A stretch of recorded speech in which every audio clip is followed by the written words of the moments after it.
Y'all, in the next clip, you're going to hear me talking about being surveilled as a target and how targets are surveilled 24/7. I've talked about this in prior videos, but I wanted to mention it again in this one. The way that they surveil you is via something called an MAV, acronym for micro air vehicles.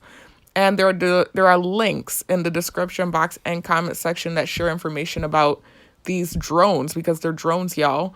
And they have a variety of these different drones. They have birds outside on the power lines that can surveil you. And they also use insects, mosquitoes, dragonflies, gnats, etc., cockroaches, you name it, they have it. And that's how they surveil you. So you might see flies and not even realize that that's what is surveilling you. It's some real high science stuff, y'all. I've talked about it in several videos. If you're an OG subscriber or someone that's been subscribed for a while, then you've likely heard that information on this channel. But if it's news to you, you can check out the info in the description box and comment section to learn more about these drones, y'all. So I just wanted to specify or clarify what I was talking about when I said surveilled in the next clip. All right, y'all, peace out.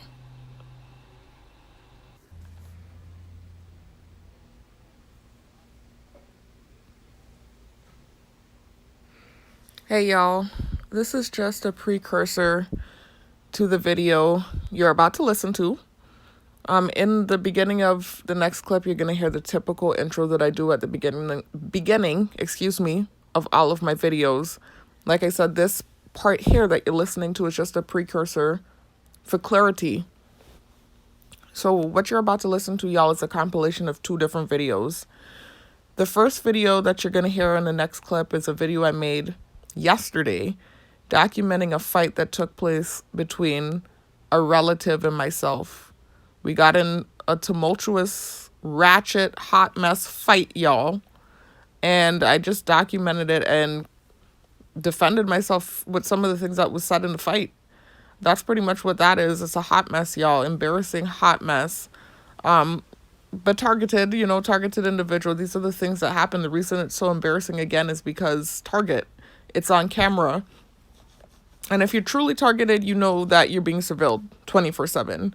And typically they have military and law enforcement watching you, as well as your peers and everyone around. That's part of the punishment of being targeted. They have like this live feed of you going, and depending on how viral your targeting is, will depend on how many people have access to the cameras. But regular everyday civilians have access to the cameras that are on you.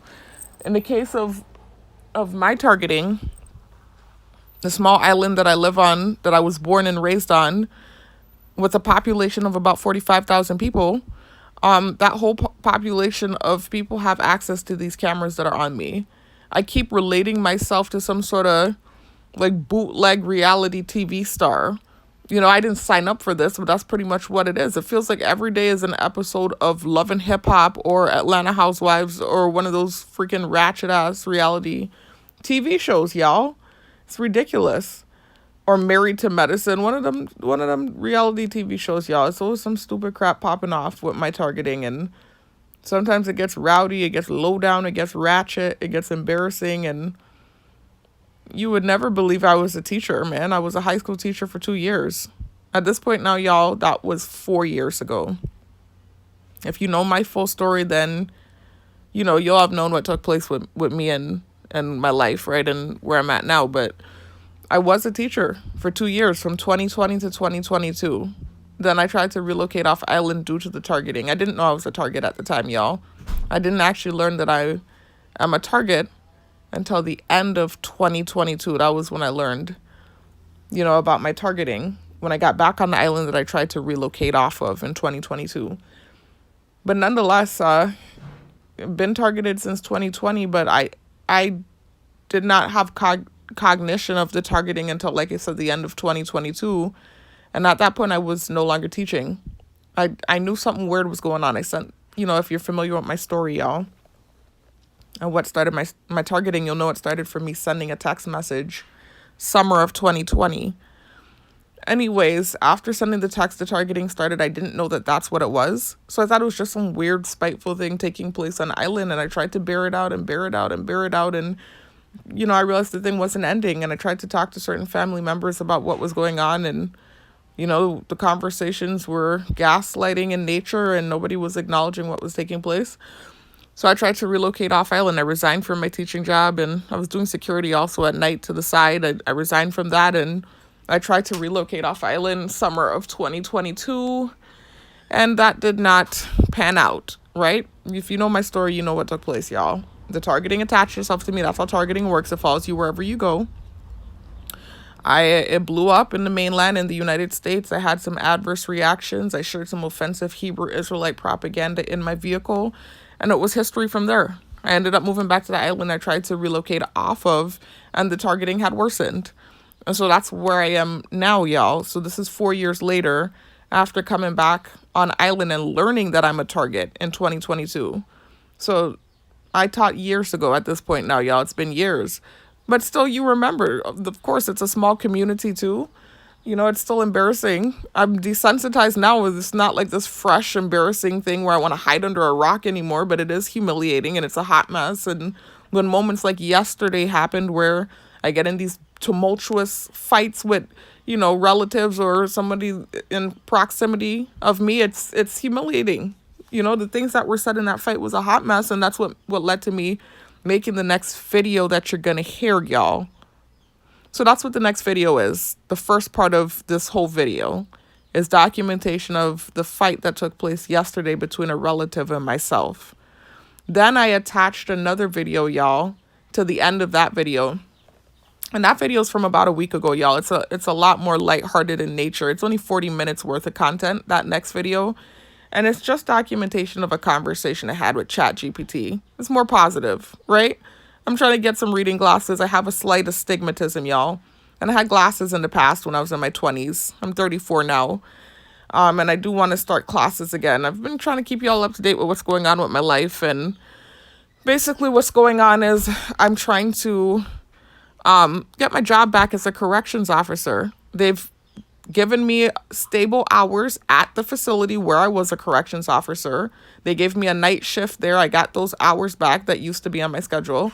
And so every night I'm doing security out there. And they've been hinting that I'm going to get my job back as a corrections officer. So that's basically what I'm trying to do as a career. But I also want to get back into school and get my master's degree and then hopefully my doctorate's degree. And then years down the line, hopefully transition into mental health in that area and in that career field, because they need psychologists and psychiatrists and therapists, etc., in prisons. Of course they do. And actually that whole career field is lucrative anyway. They need that in every realm and area you can think of, y'all. Everybody needs a therapist these days. There's so much mental health in the world and so much crazy stuff going on. I even went online right here on island and I was looking up, I just typed in psychiatrist or psychologist and I saw so many openings. I was like, oh my God. I was like, they just need that position anyways. But I want to get into the facility though and be a corrections officer. And then years down the line, whenever I do get my degree and get it together, then hopefully transition into mental health in that area and like the facility, like become a therapist or a psychologist, actually, more precisely in there. They have a psychiatrist in there already, but I don't know that they have a psychologist. I know they had a therapist in there before, I lost the job and she left. I don't know what happened. I didn't really get the scoop on what happened, but they told me she left. So anyways, y'all, that's the goal. That's what I'm trying to do. I'm having to go through hoops for everything that I want to do and achieve and accomplish because I'm still targeted. But that's the goal right now, y'all. So anyway, that's what the next video is documenting, though. Just, the fight that took place between a relative and myself yesterday. And then the last clip that I attached is a video I made about a week ago. Just documenting a conversation I had with ChatGPT about my facial features and what kind of glasses would look good on me, because I am trying to get back into classes on the side, take some online classes. And so that's why I started looking into getting glasses again, because anytime I'm on the computer for long periods of time and I'm reading documents and stuff, my vision gets a little blurred, and so I like to wear glasses. I do have, like I said, a slight astigmatism. And so the conversation I had with ChatGPT went in a surprising direction, and I just thought it was positive because it was insulting my looks and tearing me down. It's just a tactic, and they're trying to humble me and all this other stuff. But nonetheless, it was a nice conversation, so I decided to add it to this video.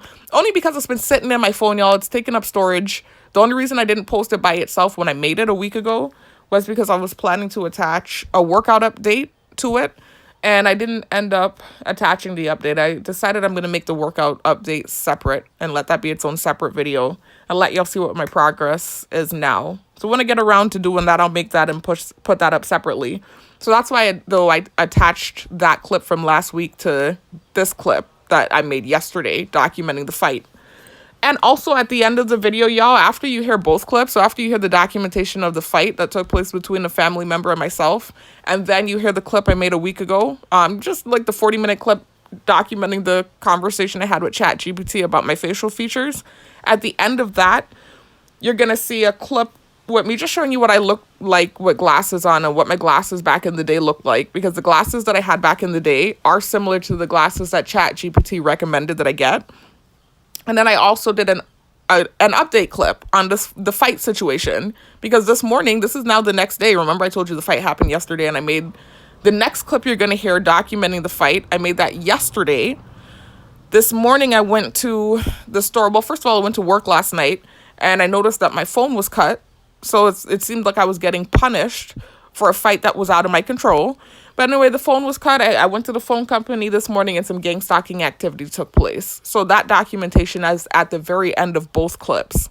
So that's all, y'all. This is just a precursor video for clarity so you can know what to expect. It's a long video. A lot of my videos are, but it's worth the watch, and it's just documentation of more targeted individual activity, y'all. You know, it's like a Maury, Jerry Springer, ratchet, embarrassing type of fight that took place yesterday between this family member and myself, and some horrible ratchet stuff was said. And like I said, I just came on camera to clear things up. And that's it. I'll talk to you on the next one. Peace out. Hey y'all, welcome back to my channel. If you're new to my channel, welcome. My name is Sharifa and my poetry name is New Lily. If you're new to my channel, please check out the links located in the description box and comment section. And in both locations, you'll find an identical set of links that lead to videos that talk about what started my targeting in 2020, as well as links that lead to videos that share information about the targeted individual program, information about the tactics used on targets, information about the technology used on targets, and info about the program in general, y'all. I've been targeted since 2020, so it started when I moved back to Island, summer of 2020 at age 28. And it's continued on up until now, y'all. I didn't learn I was a target until 2 years into my targeting. So at the end of 2022 was when I learned I was targeted. In summer of 2022, I resigned from the jobs I was working. I was a teacher here on Island for 2 years, and I was doing security. I resigned from both of those jobs, and I tried to relocate off Island because I did not know I was a target. I just thought it was something weird that was happening and extended, continuing on, y'all. Because I sent a text summer of 2020. That was when it started. It started right before I started teaching here on Island. Anyway, for 2 years, I dealt with weird, strange activity here on Island. And I just figured it was something spiteful being done because I sent the text message. And I did not know that I had become a quote-unquote targeted individual. And I did not know that the thing would follow me wherever I went. So that's why summer of 2022, 2 years after it started, I tried to relocate off Island. And obviously I realized the thing followed me in the mainland, in the United States. I had some adverse reactions. I shared some offensive content in my vehicle, some Hebrew Israelite propaganda. The targeting went viral, y'all. I moved back to the island where the targeting started that I tried to relocate off of. And I've been here since. I have not left. I haven't even left to, take a trip or anything like that. There's been family functions, etc. I refuse to leave. As long as I'm targeted, I refuse to leave this island. Now, I don't mind taking trips and traveling the world and stuff. I want to do those things. I want to travel and take trips like everyone else. But I'm not even going to take a trip until this targeting is off of me. After what I experienced when I tried to relocate off island with the targeting, I am not even going to take a trip unless I'm out of this program. And I even missed my grandfather's funeral, y'all, because I refused to leave island, not even, like I said, for a trip, unless the targeting is over and done with. It's horrible, the targeting in the States. It's much worse than it is here on island. It was terrifying what I went through. I almost lost my life. It was terrifying. I thought it was bad here on island. You know, on island, it was more like this plaything before I tried to relocate. And of course, at that time, I hadn't shared offensive content either. So it was really just punishment or retribution for this text message I sent. And this situation from my past with this guy that I talked to briefly years ago was kind of tying into the targeting. And so those two things were kind of intermingling. And that's what was happening before I tried to relocate off island. But it wasn't what it is now after trying to relocate and sharing the offensive content and more powerful people getting involved and more people in general. It's a whole different beast I'm dealing with now. It's a whole different thing I'm dealing with now. And there's a lot of subjectivity and bias with my targeting because I've shared offensive stuff. You know, people just have a problem with me in general. So they can see that I'm completely right in the situation, and that does not matter. It's irrelevant.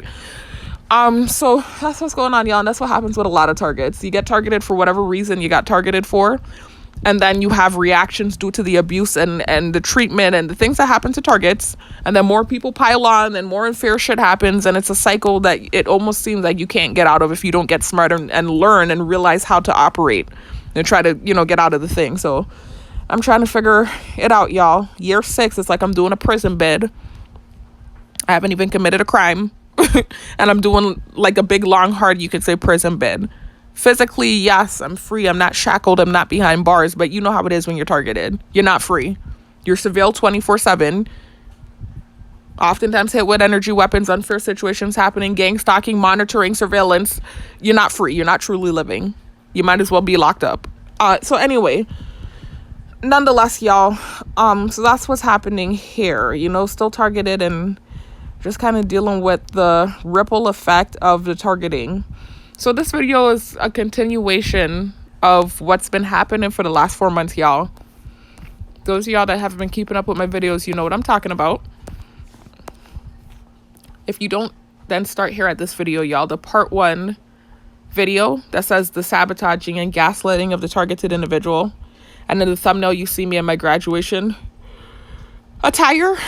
Start there, y'all, and just slowly make your way through the videos and check out all the videos and check out what's been going on for the last 4 months. It's just been complete terror due to something that happened 4 months ago. 2 things that happened with 2 different, I would say, characters in my targeting. So this person in my close circle, she and I have this kind of, I don't want to use the word contentious, but that's kind of what it's turned into, unfortunately. But we have this contentious off and on relationship due to something I said in my full story, just being transparent when I was telling my full story and the things I've been through and what led to the targeting started. I talked about this fight that took place in the household right before I sent the text message in 2020 and became a target, which led to me mentioning this relationship with this person in my close circle and being transparent. And they weaponized, of course, the relationship against me. You know, right as I made the video in 2023, she moved back home. So it was like the perfect time for them to weaponize that relationship against me. So something with her took place 4 months ago. And around that time, something happened with the personal trainer's girlfriend and interaction she and I had. And things kind of played out in a way that was not out of my control. And I was punished for that as well for the last few months. So it's just been like a trickle effect from there, the last 4 months. And that thing with the personal trainer's girlfriend is actually, like I said, I didn't say. This is my second time making this video, y'all. So that's why I said, like I said. I just tried to make this video and I felt like I was rambling, y'all, and going off on tangents. And I want the video to be short, concise, and straight to the point. So that's why I started over. But it's just the same continued situation with the guy from my old gym, y'all. The personal trainer that I had the interaction with or the adverse encounter with at the end of 2024. And then I was punished for a whole year for it. That situation, it's just kind of like a continuation of that, the thing that happened with his girlfriend 4 months ago. So check out those videos I told you to check out so you can be familiar with what's been happening, over the last 4 months in my targeting, how it amped up and why it amped up. And then just check out all my videos, y'all, so you can just be familiar with these characters that I talk about and these situations that I mention and my specific targeting, because no targeting is the same. Everyone has a different story, right? If you want to hear what happened with that personal trainer, y'all, you can check out this video. It's either the part 1 or part 2. Another targeted individual, whatever it says, and you see the thumbnail with the target. Check both of those videos out, y'all. I believe it was the part 1 video, though, where I told the story again of what happened between him and I, the personal trainer and I. But you can check both of those videos out, y'all. And then move to the part 1, the sabotaging and gaslighting of the targeted individual, so you can hear what happened 4 months ago with his girlfriend, and also another incident that occurred with this person in my close circle, a relative, the same relative I was just talking about, y'all, that I said certain things about our relationship in my full story, the video where I'm in the dress, the 11-hour 7-part video compilation where I told my whole story of what started the targeting, etc. I mentioned some details about she and I and our relationship and certain feelings I had years ago in my early 20s, and how it kind of manifested in this fight that happened in the household right before I sent the text and the targeting started. And so they've utilized that relationship against me and weaponized it against me. And they do a lot of unfair stuff when it comes to that relationship. But not even just with her and that relationship. It's just everything. There's so many situations and scenarios where things have happened, and it's just completely unfair, biased, subjective treatment. It's not even just been her or that specific relationship. So it's just targeting, due to being targeted. So anyways, nonetheless, y'all, so those 2 things happened, though, around the same time. The thing with the personal trainer's girlfriend and the thing with the relative of mine. And it created this amp up in the targeting. And for months on end, I was dealing with unfair stuff. They started hinting to me that they had recorded some of my sexual interactions prior to me trying to relocate off island when I had my apartment. All kinds of stuff, y'all. This is a ghetto hot mess. I keep saying it's like a bootleg island Love and Hip Hop. What's going on with my targeting in my life, and the whole island has access to the cameras. You would never believe I used to be a teacher with the ratchet shit that happens on camera and the way I don't care anymore. Like, it's just a ghetto hot mess, y'all.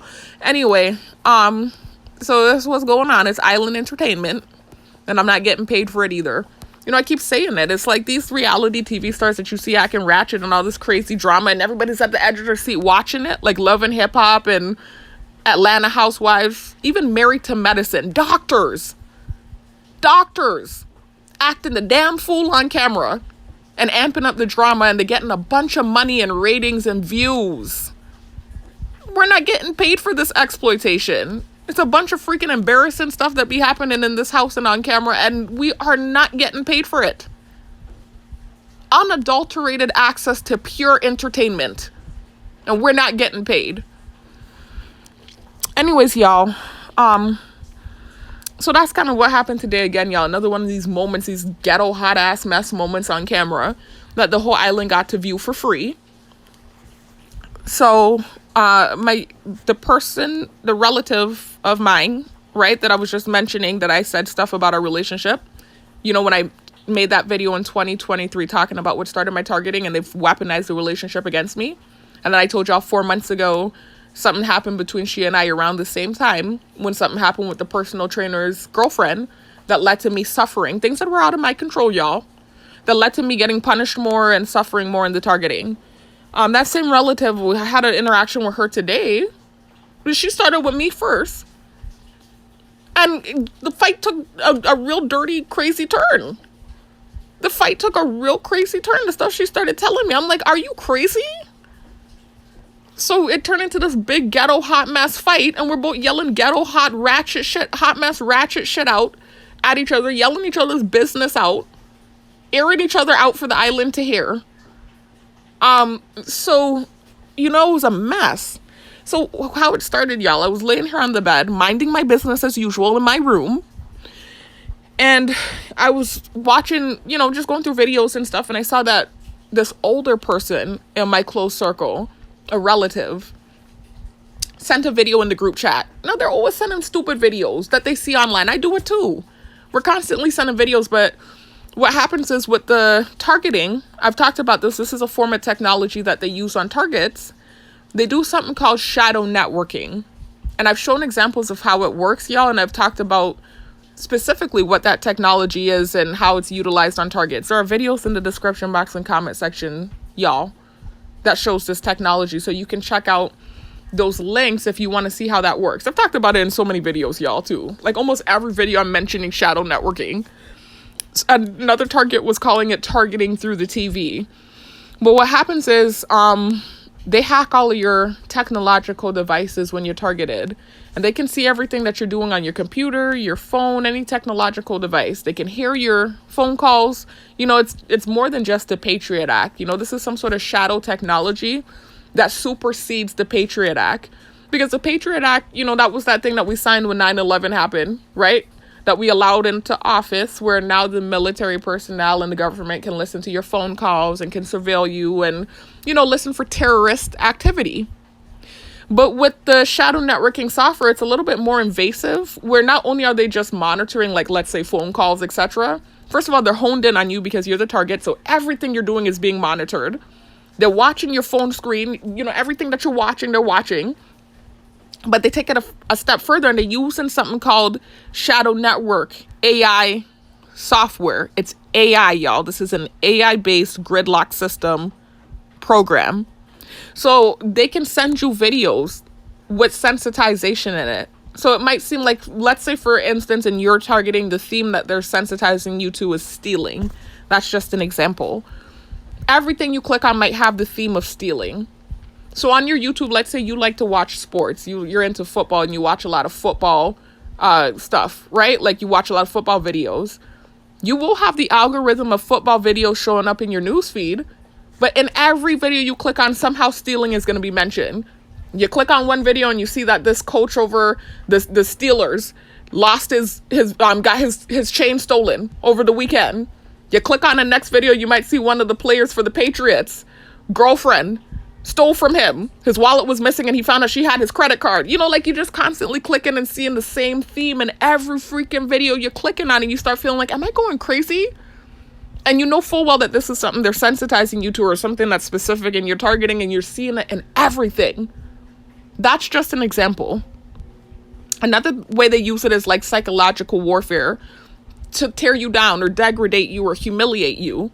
So they might do this story, right, where you click on it, the video, and it's the story about, let's say, a football player, and you find out that he had like this fetish and he was behind doors doing weird freaky shit and abusing his girlfriend and doing weird fetish activity.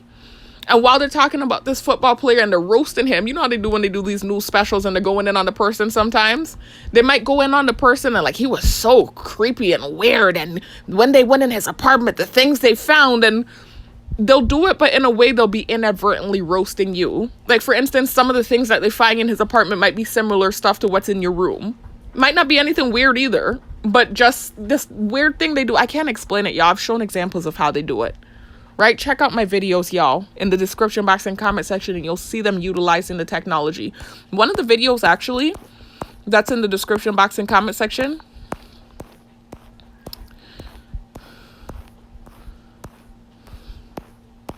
was one that they were using on this target named Sean, right? I made this video like 3 years ago, y'all. And it's my go-to video when I'm showing how this technology works, even though they use it on me all the time.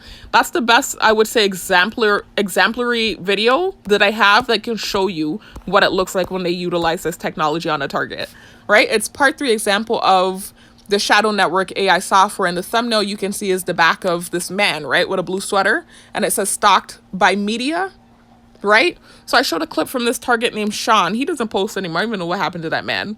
Anyway, this video is in the description box and comment section, by the way, y'all. It's one of the main shadow networking videos I always link for people to see how the technology works.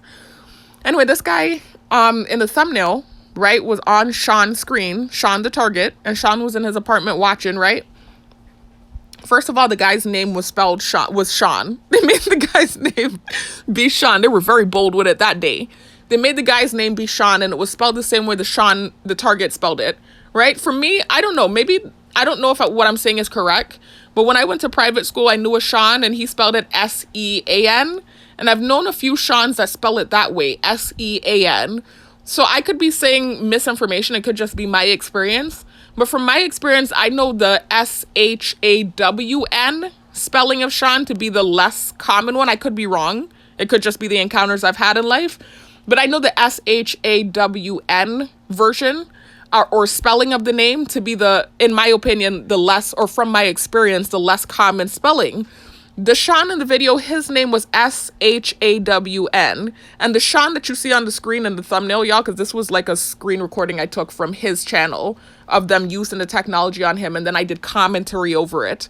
But the Sean that was in the video that they were using to inadvertently roast Sean the target had the same spelling, right? So that was already the relative sensitivity right there. The guy's name was the same as his and spelled the same way.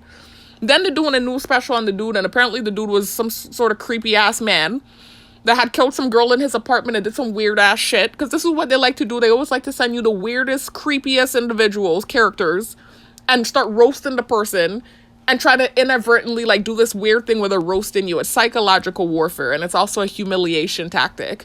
Because while they're doing this, while you're watching the video and they're, you know, sending the sensitization and roasting the person on the screen, while inadvertently or indirectly roasting you, everyone around you is watching. So you have these humiliating, you know, like this reaction. You might look embarrassed, or that used to be me. Not anymore. Now that I figured out the technology and I knocked it down, I just be laughing. So now they've kind of turned it into like a clown show. They don't do it the way they were doing it before, where they were really trying to, they still do sometimes try to humiliate me, but it's not as bad as before. They're really hardcore. We're doing it before I knew about the technology and how it works.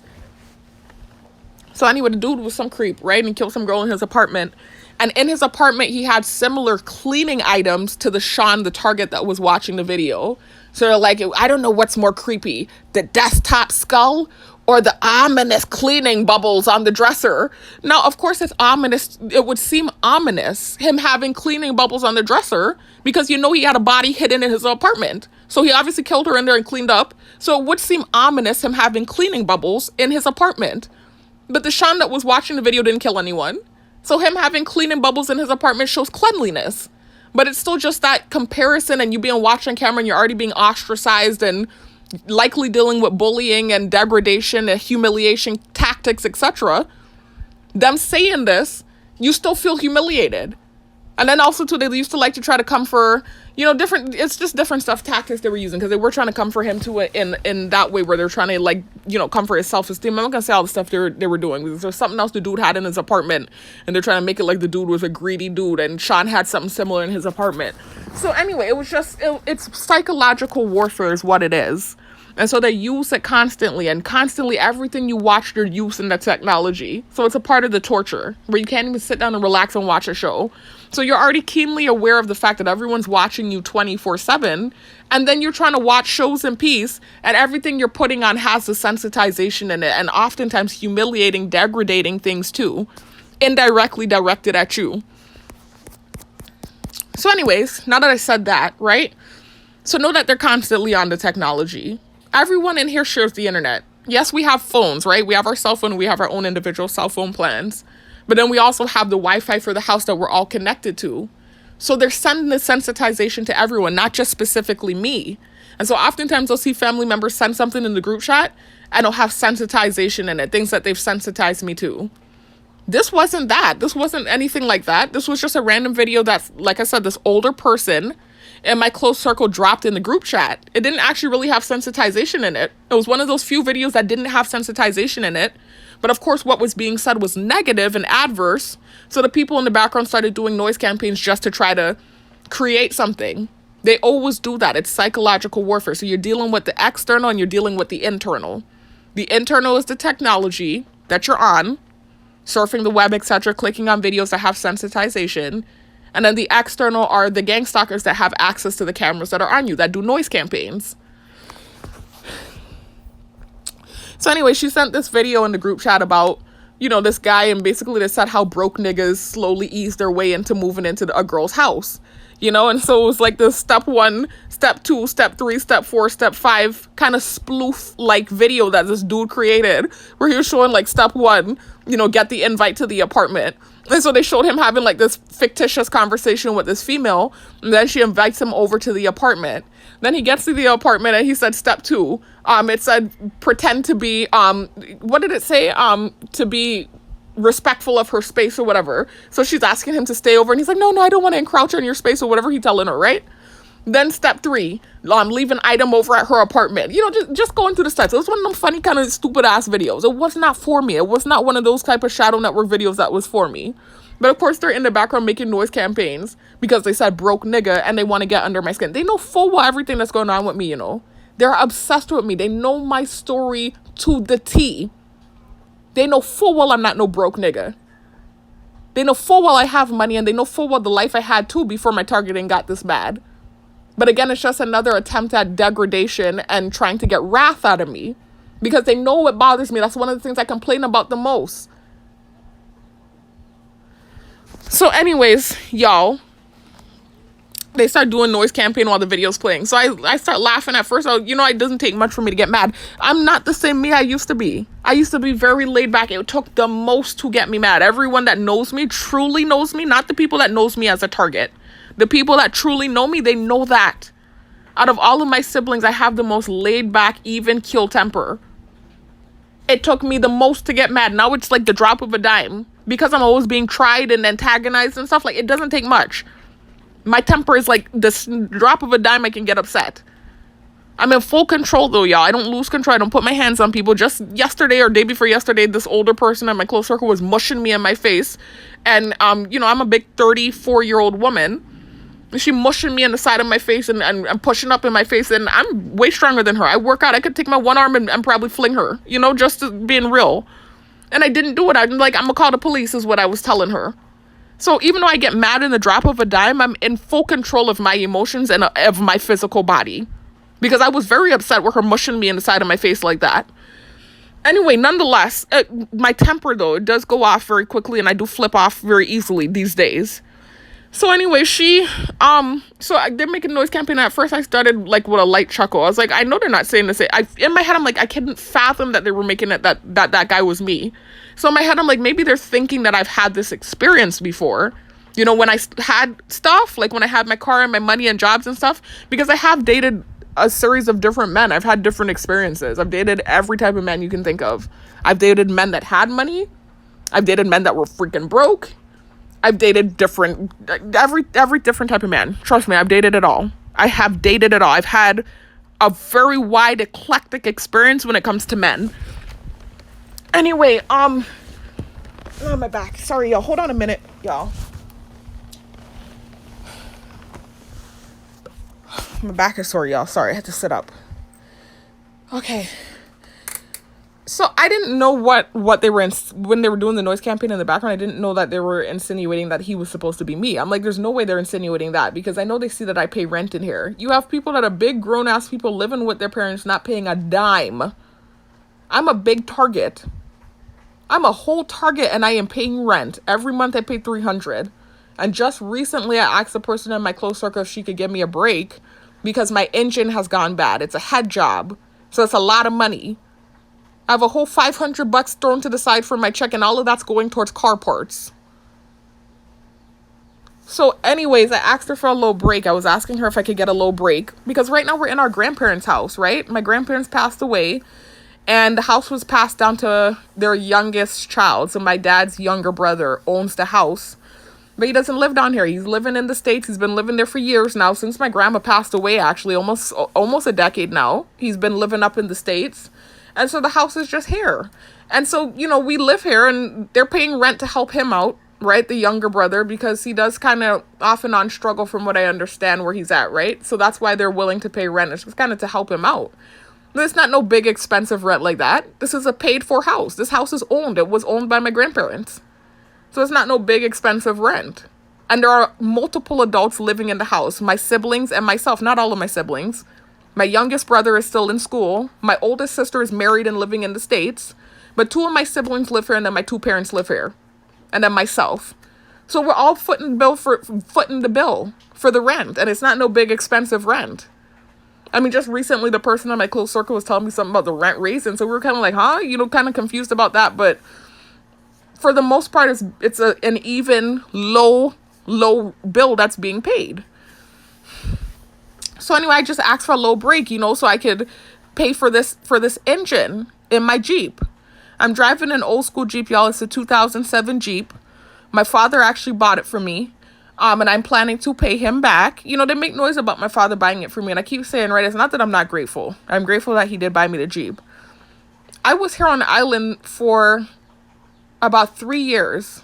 The Jeep was bought for me last year, right? At the beginning of last year, 2025. I have been back on island since 2022, struggling. For about 3 years, I didn't have a vehicle due to the targeting. I was walking, I was catching bus, and I was dealing with gang stalking too. The taxis wouldn't even stop for me. There was like one taxi guy that was really nice. He used to help me out off and on. And he used to say positive stuff too.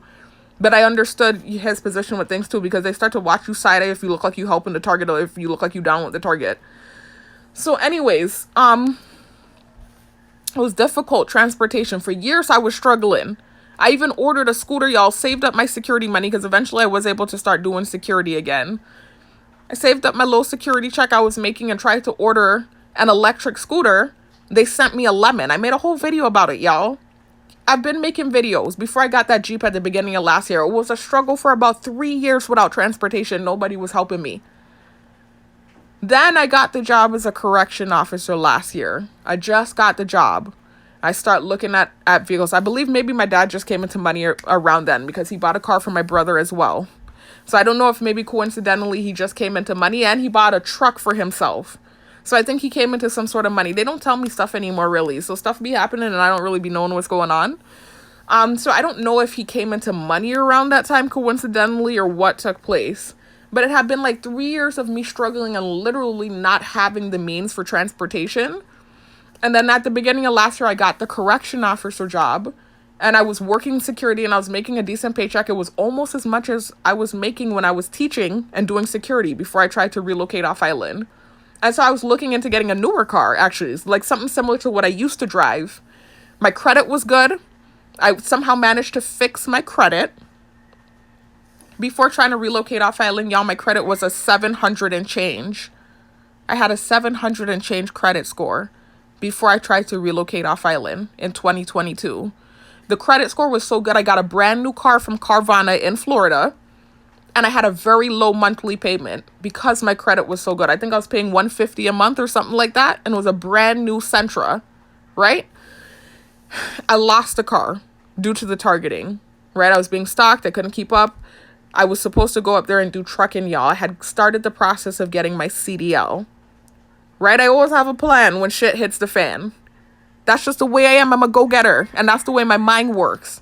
So when the targeting, or I didn't know it was targeting at the time, but when things got weird here on the island for 2 years, and I realized it wasn't stopping, and I keep trying to talk to my parents and ask them what's going on, and they're like gaslighting or not acknowledging what's taking place due to this text message, that was when I decided to relocate. I shouldn't have had to leave my home.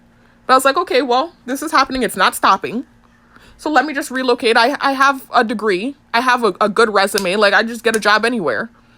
So I started looking into ways to make money quickly because I had gotten in 2 car accidents and I wanted to pay them off. It was really one that was specifically the one that was real bad, the last car accident I got into before I tried to relocate off island. So instead of looking for teaching jobs that I knew I could get easily, I did start looking at some. I even had someone in New York who was telling me they needed teachers so badly that they were actually going to put me in an apartment. I still have those emails.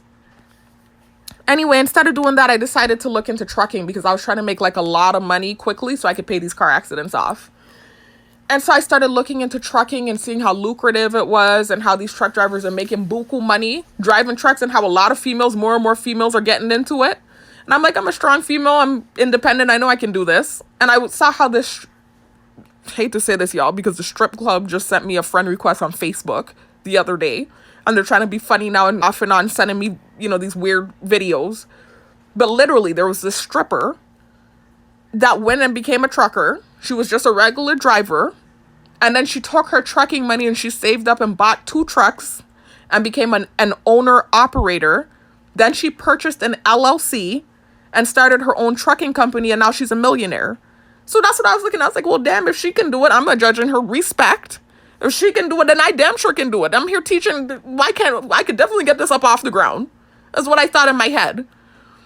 So that was my plan. I had already looked at Swift, and I was looking at several trucking companies and ones that would actually let me do the schooling where I wouldn't have to pay for it out of pocket. So you do the schooling, they pay for lodging, and then you pay them back after working for them for a year. So basically you work for them for a year and you make less money than you would typically make because they're pulling out of your paycheck to pay back for the lodging and to pay back for the schooling.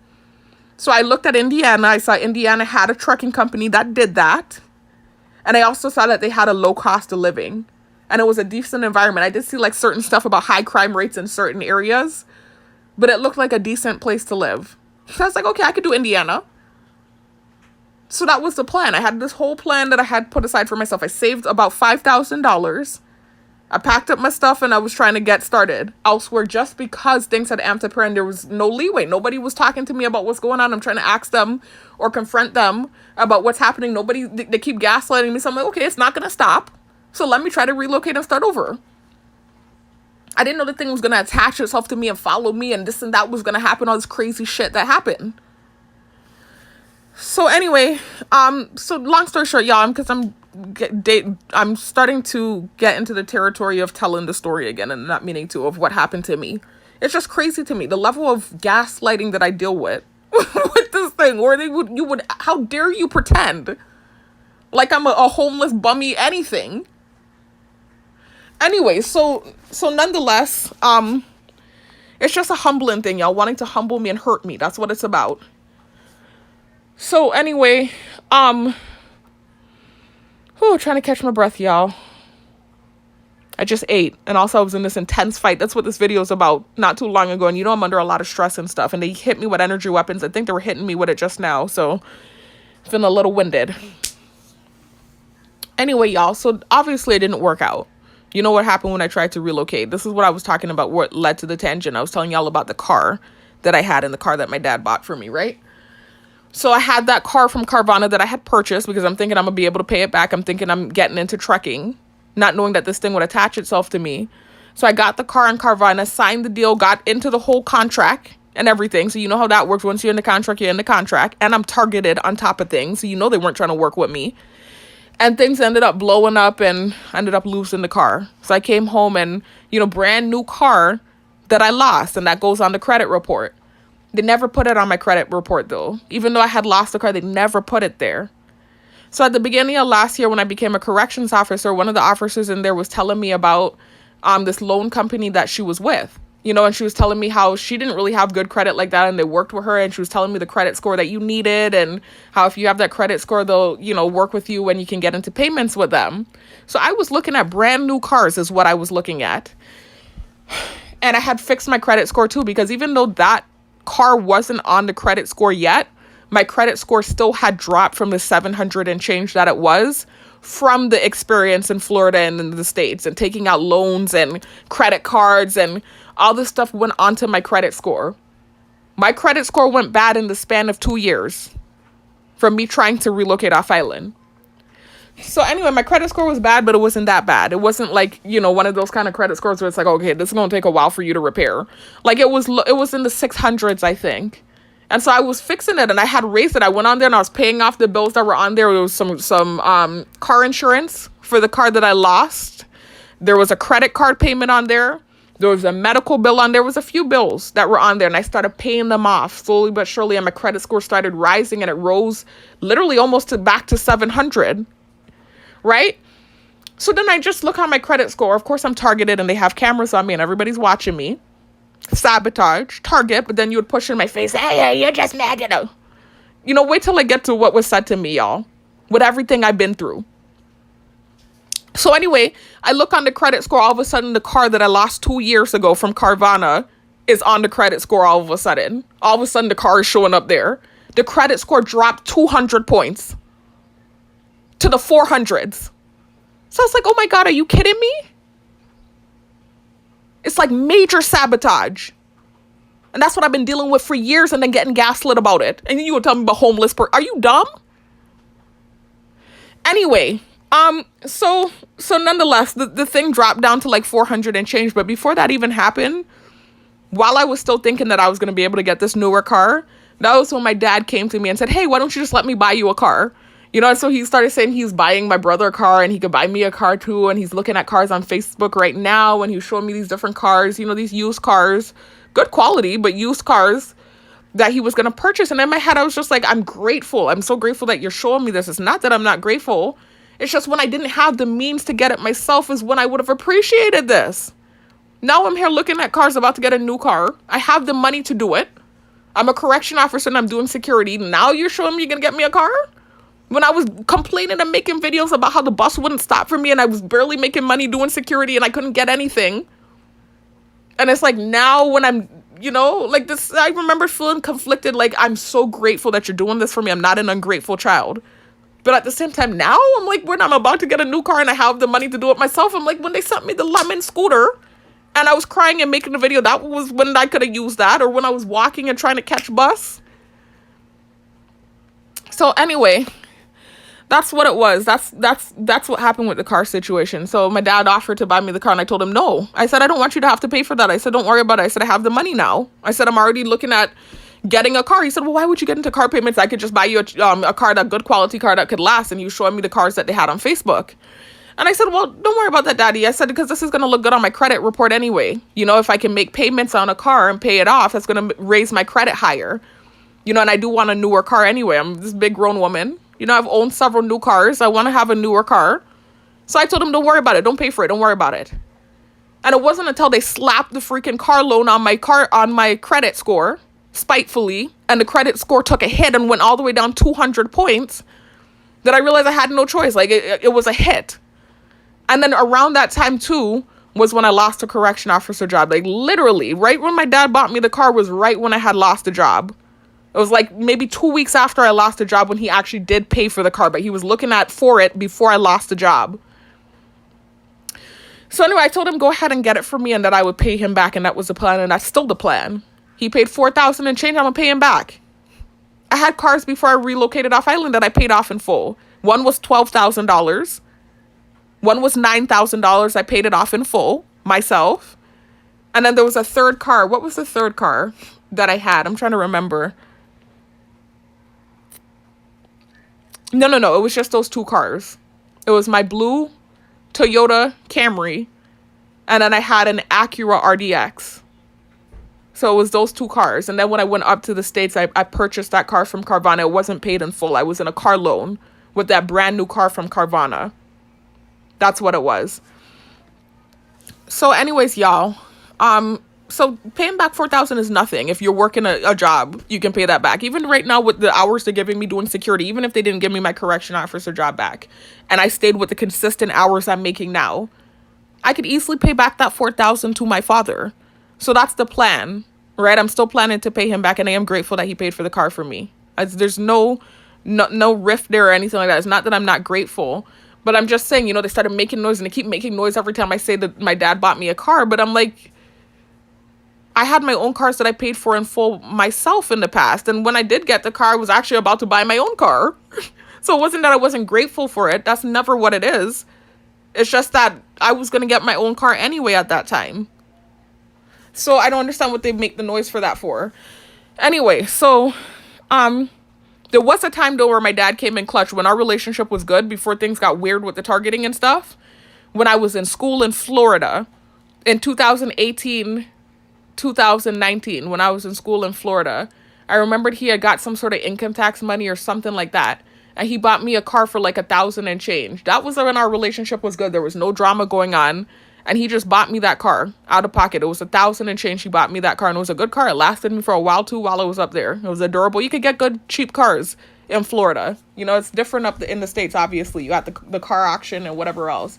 So my dad has done for me throughout my life. Like, it's not what they make it with the technology. Like, we had this contentious relationship, and I'm looking for a dad and a man, and I have daddy issues. They keep sending weird stuff. Like, I never had daddy issues. I had a good relationship with my dad until I became a target, and all this weird stuff started happening. I had a good relationship with everyone in my family.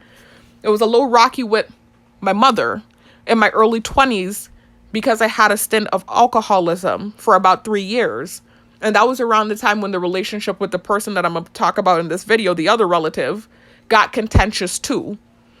And it really wasn't her. It was more so my mother, and just the treatment I was getting. And I believe, again, it was due to alcoholism. Some of it, or most of it. But not all of it, but most of it. So anyway, that was years ago in my early 20s, though. But other than that, my relationship with my family has been normal. I lived a relatively normal life. I had a good life. We were all close. This is why I thought witchcraft was done, when things started getting really weird in my family and all these humiliating, weird things started happening. Anyway, I never had a bad relationship with my dad. It wasn't until the targeting and, mainly the old neighborhood, the activity that took place in the old neighborhood, where he was doing a lot of noise campaigns on me in the house while I was teaching. He would be in the house doing noise campaigns on me, and also, kind of doing gang stalking stuff with this guy's family, this guy that I had this weird relationship with from the past, and that situation with him played a part in my targeting too. They gaslit me for talking about it when I got back on island. But anyway, that was where my dad's and that was where our relationship, went just all the way south, really. Anyway, so it is what it is. Back to what I was saying though, y'all, because I went off on a major tangent. That was just something I wanted to talk about, that car situation, because that's another thing I feel like they kind of gaslight about. I'm like, okay. Anyway, so nonetheless, so I do have a Jeep, and, the mechanic has it right now, and the engine went bad with the Jeep. So it was a good quality Jeep that he bought for me. It was $4,000 and change. Like I said, I plan to pay him back. But the Jeep, started to overheat. It started having this issue where it was like I was seeing smoke coming from the hood. The first time it was noticed was at a gas station. This Good Samaritan actually came up and told me about it. And he was looking under it, and he said, you need to put a bottle of water in and stuff. I don't think he really knows about cars like that. So he wasn't able to see that the hose was leaking. But he did see that something was going on that was making it smoke. And so he told me to put water in. I told him thank you, and I did add water to it. I noticed shortly after that, I was still seeing a little smoke coming out the hood. So I said, you know what, let me take this to the mechanic to make sure it's good. So that was the first time I took it to the mechanic. He raised it up. He just started asking me some questions. He didn't really look at it like that. He just asked me a couple questions, and he said, well, you added water, right? I said, yeah. And he said, well, everything should be good. And that's what he told me, basically. He said, just keep an eye on it, is what he told me. So I remember when he did that, they kind of started revving in the background. The fact that he didn't really look at it, and he just kind of said something to me about it. Well, you put water, right? Just keep an eye on it. Let me just say something about this mechanic. I've been with him for years. First of all, he's an old family mechanic. I believe he was my grandfather's mechanic before he was my dad's mechanic. So we've been working with him for years and years and years. And my experience with him before I tried to relocate off island, with the 2 cars that I had, I went to him multiple times. And every time he did right by me. He looked at my car good. He fixed my car good. He didn't charge me no skyrocket rate. So I trusted him, and I still trust him. I'm not saying trusted like I don't trust him. But I mean, what happened with this engine going bad situation? Right? So him telling me whatever he said without really looking at it, even though they were revving by in the background, I didn't study them. I'm like, it's okay. It's not a big deal. It's fine. Right? So I just took the car and I drove off with it, right? I'm thinking everything's okay. It starts to smoke on me real bad about maybe a month or 2 later. It was probably still overheating. I just didn't notice it because it was a light mist. But this real bad smoke up started happening. I took this drive, and I was on one end of the island, and it just started smoking like crazy, like even cutting off on me. It was so bad. So I remember pulling in by the gas station and kind of just idling and going in to get oil. I thought it was an oil issue. So I went in to get oil, and I went in to get a bottle of water, and there was a man out there, another Good Samaritan. And I remembered him coming by the hood and helping me and being nice to me. And he was, trying to help me figure out what was going on. And he said, sometimes it's as simple as needing to change the cover. And he was showing me the cover for where the water goes. He was showing me that underneath the rubber for it was completely worn away. And so he said, what's happening is it's probably escaping through the cap, the water. So that was his analysis. Again, another Good Samaritan that's not really a mechanic. So you don't know really to check the car and figure out what's going on like that. So I remember taking it to my mechanic and telling him what happened and how bad it was smoking, about what the guy said. And he said he looked at it, right? And he just looked at the cap, and he took the cap off, and he looked at it and he said, yeah, your cap needs to change, is what he told me. So I changed the cap. I added water. I thought everything was good. The thing starts smoking again, right? It's smoking again. I take it to him again. I said, it's still smoking. I said, are you sure everything's okay? It's smoking again. This time he kind of looked underneath. I said, can you really look at it this time? I said, because something, I feel like something's going on. Can you really look at it this time? And so he kind of did this thing where he went on his knees and he looked underneath. He never looked by the water part itself. He looked underneath. And then he was telling me, I forgot what the name of the of the part. I don't know about cars like that, y'all. I'm a tomboy, but not like what you think. I don't know about cars like that. I know basic stuff. Like I can change a tire, I can change my oil, I can add water, I can do the basics for a female, but I don't, there are certain things I just don't know. So he's looking underneath the car and he's telling me something about the oil, some part that needed to change that had to do with the bottom of where the oil, something with the oil. So I went and I got what he told me to get, and I added oil. I kept adding oil because I knew that part needed to change before he could even fix it, because I purchased the part that I needed to purchase for that part of the thing that was messed up where the oil thing's up. Before he could even fix it, the thing starts smoking like crazy again. It was like about 2 weeks later, the thing's smoking crazy. This time it's cutting off on me, cutting off. And so it ended up cutting off on me and idling in the middle of the road. Thank God, right next to the fish market, right? So a bunch of dudes that were in the fish market, they ran into the road and they helped me. I was so surprised they helped me because I'm a target and things have gotten real bad in the targeting, because there was a point where I was getting like certain help from certain people and stuff. But now it's kind of like this, like stay away, scarlet letter type thing. And people watching you side eye if you helping me or you working with me or whatever. So I was surprised that they even came to help me, right? But these guys from the fish market, they all just ran up. And I think it's just chivalry. Chivalry is not completely dead. And they saw a female and they decided to help. And even if once they recognized who I was, they still were helpful. So anyway, they pushed the car down into the parking lot and they go underneath and they start playing with stuff and moving around stuff. And immediately the guy said, your hose is bad. Your water hose. He said, it's the water hose. And he showed me. He said, come look. And he showed me that the water hose was bad. And so that's why the shit's been overheating for however long. That's a simple, that's something so simple. So I just feel like, and we're trying not to say this really because I don't want problems. And, it's a big, huge job that's being done now that my mechanic has agreed to do for me. So I'm grateful and I'm going to pay whatever he tells me to pay. But I'm just like, I feel like if he had really looked at the car, he would have just seen it was something as simple as the water hose in the engine probably would have never gone bad. Because it's a big expense now I have to pay out of pocket and I'm a target.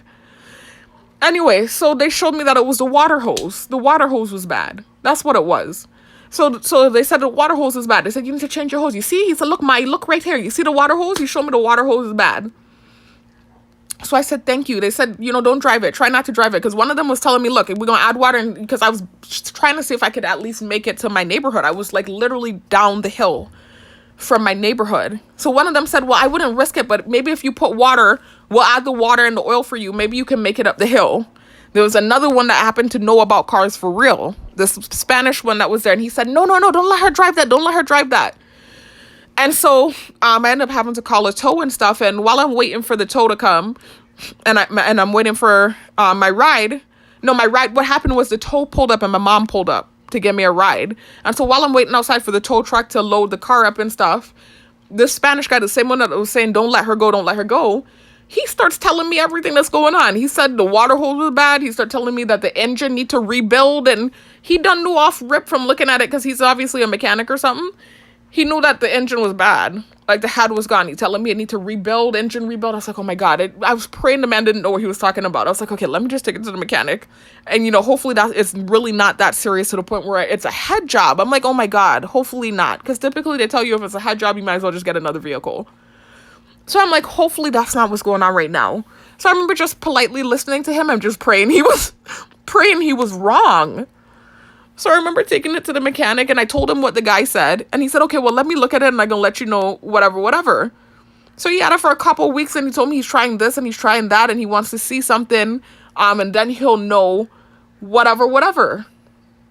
So anyway, long story short, eventually he come to find out it's just what the dude was saying. It's a head job. So the engine bad. The engine gone bad. It's a head job. He took the engine down now. So we know what parts I need to order.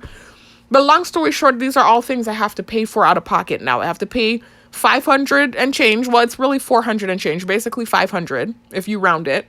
$500 for car parts. The mechanic is telling me it's this big expensive job and it's like $1,000 and change to pay to get it fixed. I didn't want to stand there and complain and be like, well, I came to you several times and was showing you that it was smoking and you know, whatever. It was just the water hose.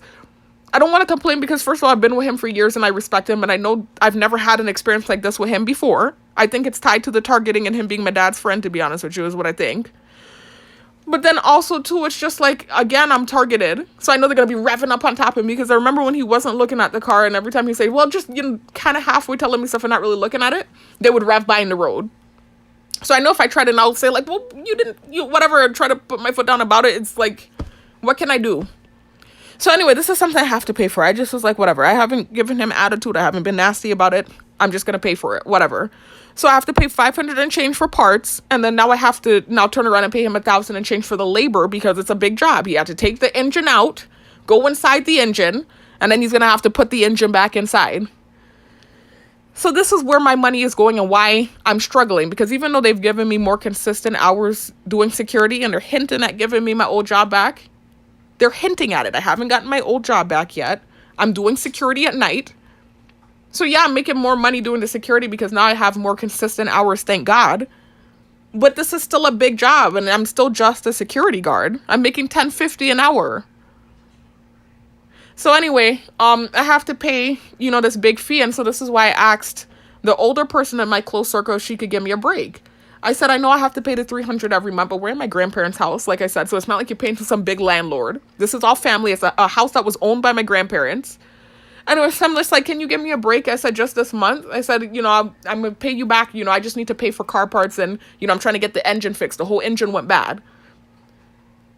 So she told me, well, you need to at least pay $150. You don't have to pay the $300, but you need to at least pay $150. I said, okay, thank you. She know I'm going to get back to paying her. I have to pay for the engine now. I'm targeted. So anyway, so that's kind of where, the contention with price and stuff has happened, because now since me making the proclamation that I'm only paying $150 instead of the $300. Hold on, y'all. Hold on a second. Well, that's just my brother going to work. Yeah, since making the proclamation, y'all, about this, everything that I'm doing is getting nagged at. I'm trying to wash clothes. I'm getting nagged at for washing clothes, even though I haven't washed in 2 weeks. I want to bake. I don't want to use the microwave anymore. Excuse me, trying to take care of my health and not get any more radiation in my body, because radiation was put in my body in 2023 during the targeting. Thank God that's not happening anymore. That's not an energy weapon they're using on me anymore. I'm trying to cut out using the microwave, so I bought these glass bowls and I meal prep, and I put the bowls inside the oven just for 10 minutes to warm my food and eat. She's complaining to me about using the oven every day, but even if I warm it up on the stove, I'm still using the stove. Everyone uses the stove every day. I don't know if using the stovetop is less electricity than using the oven. I need to look it up, I guess.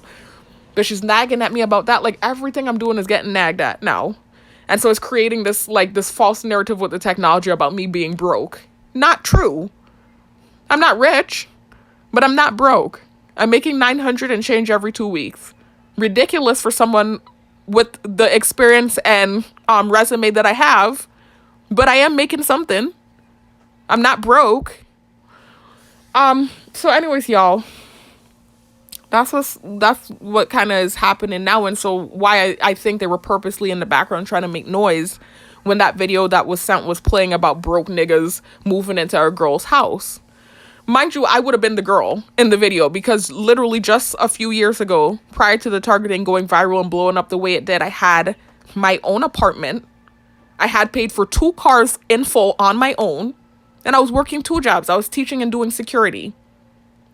So anyway, I'm at where I'm at now. The targeting has gone viral, and I'm only now kind of getting back on my feet. Like I said, I'm doing security more. I got more hours, and they're hinting at giving me my job back. That's where I'm at now.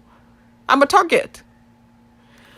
So anyway, nonetheless, they know my story, y'all. They just do stuff to get me upset. So they're making noise in the background while this thing about broke niggas is playing. And so I, eventually I start going off on them, and not off in a way where I'm cussing them out or screaming or anything. It's not one of those moments like how I just really go on sick when I go on sick. Like when it's something that really upsets me, I'm more so like, broke nigga. I said, I know y'all know that ain't true. I said, y'all know full well that ain't true. It's how it was going on. It was more of a joking kind of manner that I was handling it with them. Like there are moments where I'm responding to the gang stalking in more of like this either cynical or comical kind of way. And then there are moments where I'm like livid and I'm flipping out and I'm really upset. This was not even one of those moments. I wasn't yelling. I might have been talking with passion, like how I'm talking now. I was not yelling. The decibel didn't get super high. So anyway, I'm sitting there just like, I said, I know y'all know that ain't true. I said, just 2 years ago, right? Not 2 years ago. At this point now, it was 4 years ago. Time is flying. Time is flying since I got back on island. It's been 4 years. Actually, it was 4 years since I taught. Time is flying. Y'all, hold on a second. Let me start the video, blow my nose, listen to what I've said, and then I'll come back and finish the video. Yeah, back to what I was saying, y'all. I know it was just 2 years ago when... Not 2 years ago, excuse me. That's what I was correcting at the end of the last clip. I know it was, 4 years ago when I last taught. Time is flying. It feels like it was just yesterday. But just right before I tried to relocate off island in 2022, I had my own apartment. Again, let me reiterate that, y'all. I had my own apartment. I was working 2 jobs. I was teaching during the daytime. And I was doing security at night while being targeted, mind you. And I had paid for 2 different vehicles in full. All right? So this is what I had going on prior to the targeting going viral. And I was being harassed and harangued like crazy. In that apartment, I was miserable. I used to cook every night. I like cooking. I wasn't out buying food until the targeting started amping up at the apartment. As soon as I moved in, I started noticing I was hearing noise campaigns. And it got so bad, they used to be like outside my door doing weird stuff. They were stomping on the roof. There was ref campaign. This is what you deal with when you're targeting, especially if you live in close proximity to people. And so I remember I used to be trying to cook and I'd be like so bastard, I would be cutting my finger and stuff. But anyway, let me not go off on a tangent. I'm just trying to let you understand the sabotage that I've dealt with throughout the years while doing things on my own and still somehow succeeding and having things going for myself. So anyway, let me show you the pictures, y'all. I think I probably done pulled these pictures up before, right? But you can see me, that was one of the cars I paid off in full. You can't see it good, I need to wash because we were ramping at the beach that day. That's a brand new car. This is not a good angle of it. I probably have another picture I can show you of my car. I want to look through my Facebook. Hold on. So that's one picture, y'all, with my car. That was when I got the apartment, right? I was age 28 or 9. I believe I was 29 or 8. I can't remember. It was either 28 or 29. I had my own apartment. So you can see I said got my first apartment on St. Croix, number hard work. Number St. Croix. And that was in my car that I paid for in full.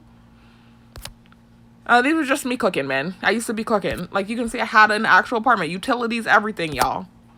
I used to cook. You can see the teal microwave because teal is my favorite color. Remember I told y'all they're starting to use teal now as a color.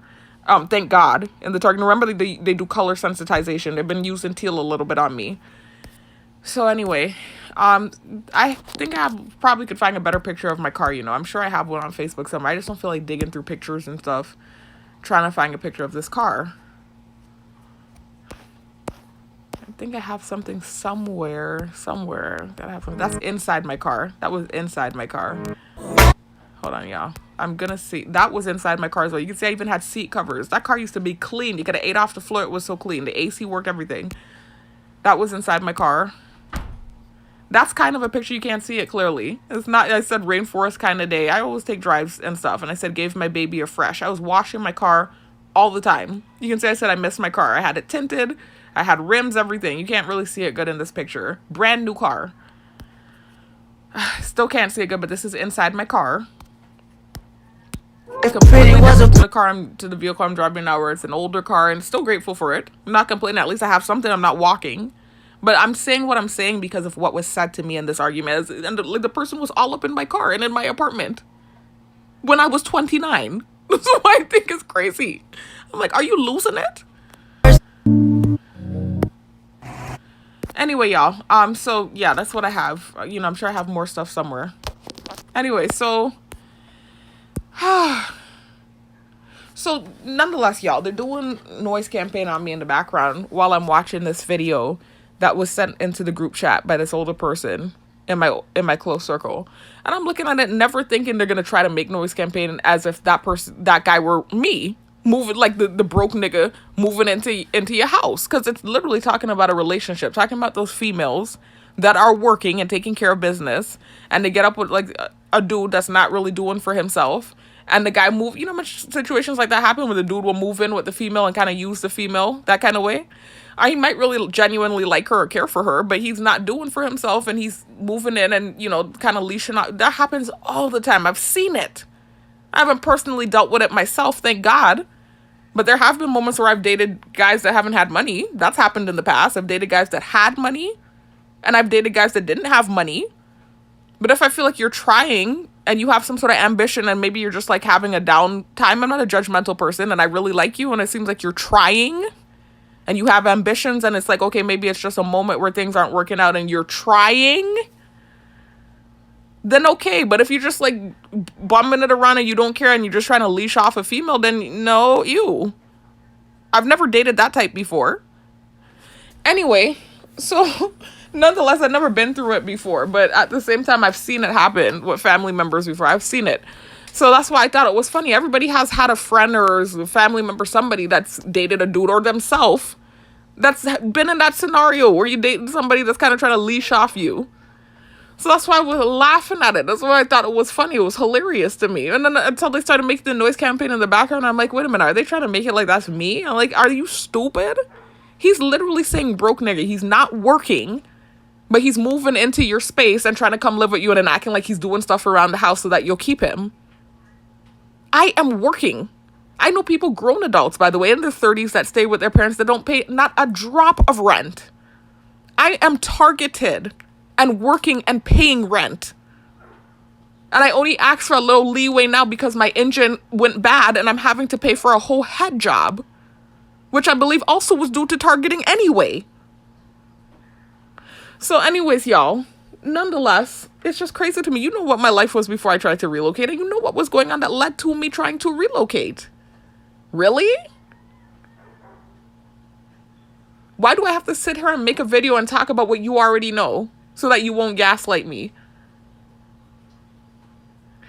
So anyways, y'all, so when they started doing the noise campaign in the background, I wasn't getting a hyper amped up. I was more so just saying, y'all know full well that's not true. Y'all know full well that I had my own apartment before I tried to leave island or relocate off island and before the targeting went viral. And so while I'm saying whatever I'm saying to them, you know, it's this kind of way where it sounds like you're talking to yourself, but you're talking to the gang stalkers. They're all watching you on camera. They all know what's going on. They're doing noise campaigns on you. It's targeting, right? But it sounds like you're talking to yourself.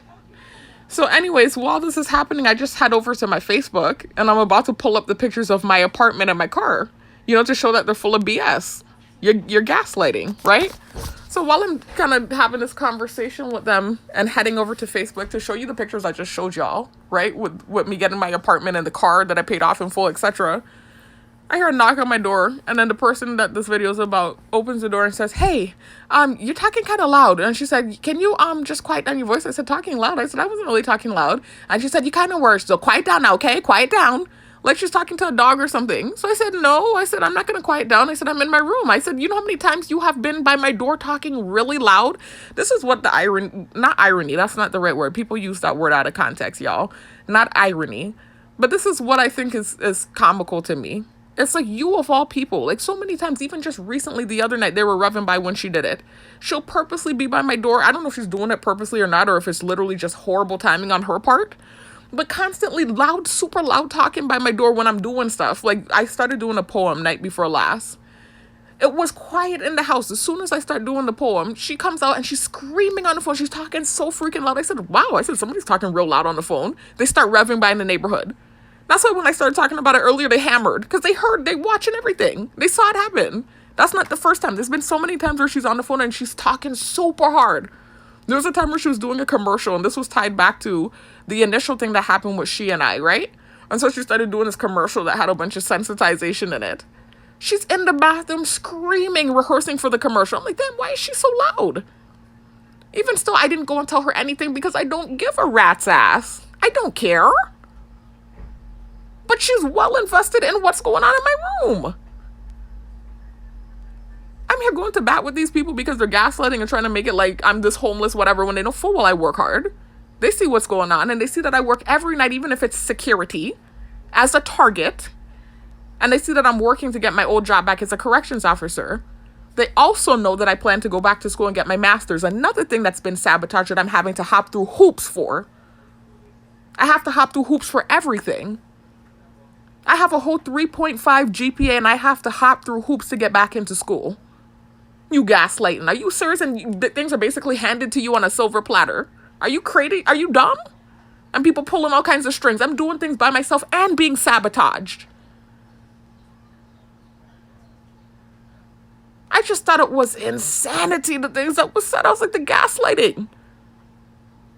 It's like we are living polar lives. It's not like you're just doing for yourself. You are having things done for you and favors being pulled and whatever else in the background.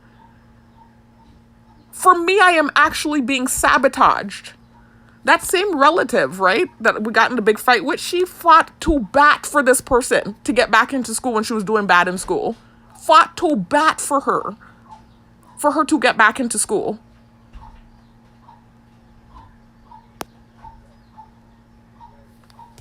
So anyways, y'all, just it's insanity to me. It's real crazy. So anyway, so she knocked on the door telling me to quiet. So it wasn't really it wasn't that she like yelled at me initially. It was the way she talked to me like she's talking to a child. And then to me, I'm just also thinking the hypocrisy of it all, because there have been numerous times when she's by my door screaming, and it would almost seem intentional some of the times too. So I'm just like, really? You're knocking on my door telling me anything? And then have the nurse says, quiet down now, like you're talking to a child. So this is why I'm like toss around like, who are you talking to? And no.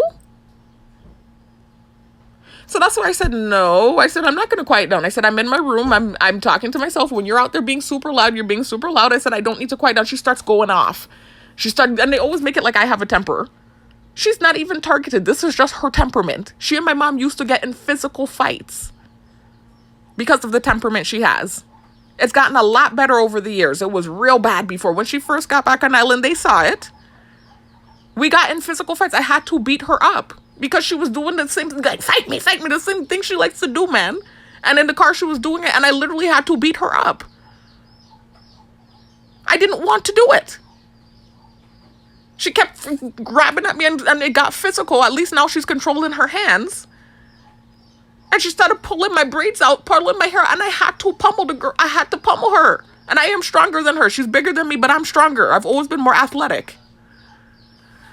So anyway, nonetheless, right? So whatever the case is, she started going ham, and screaming, make me. I said, you're crazy. You're crazy. I just told you to quiet your voice down. I said, yes, you did, but I don't have to. I said, I'm not being loud. I'm in my room. When you're being super loud by the door, I don't tell you anything. Well, you're weird. Why don't you tell me anything? I said, because I don't care.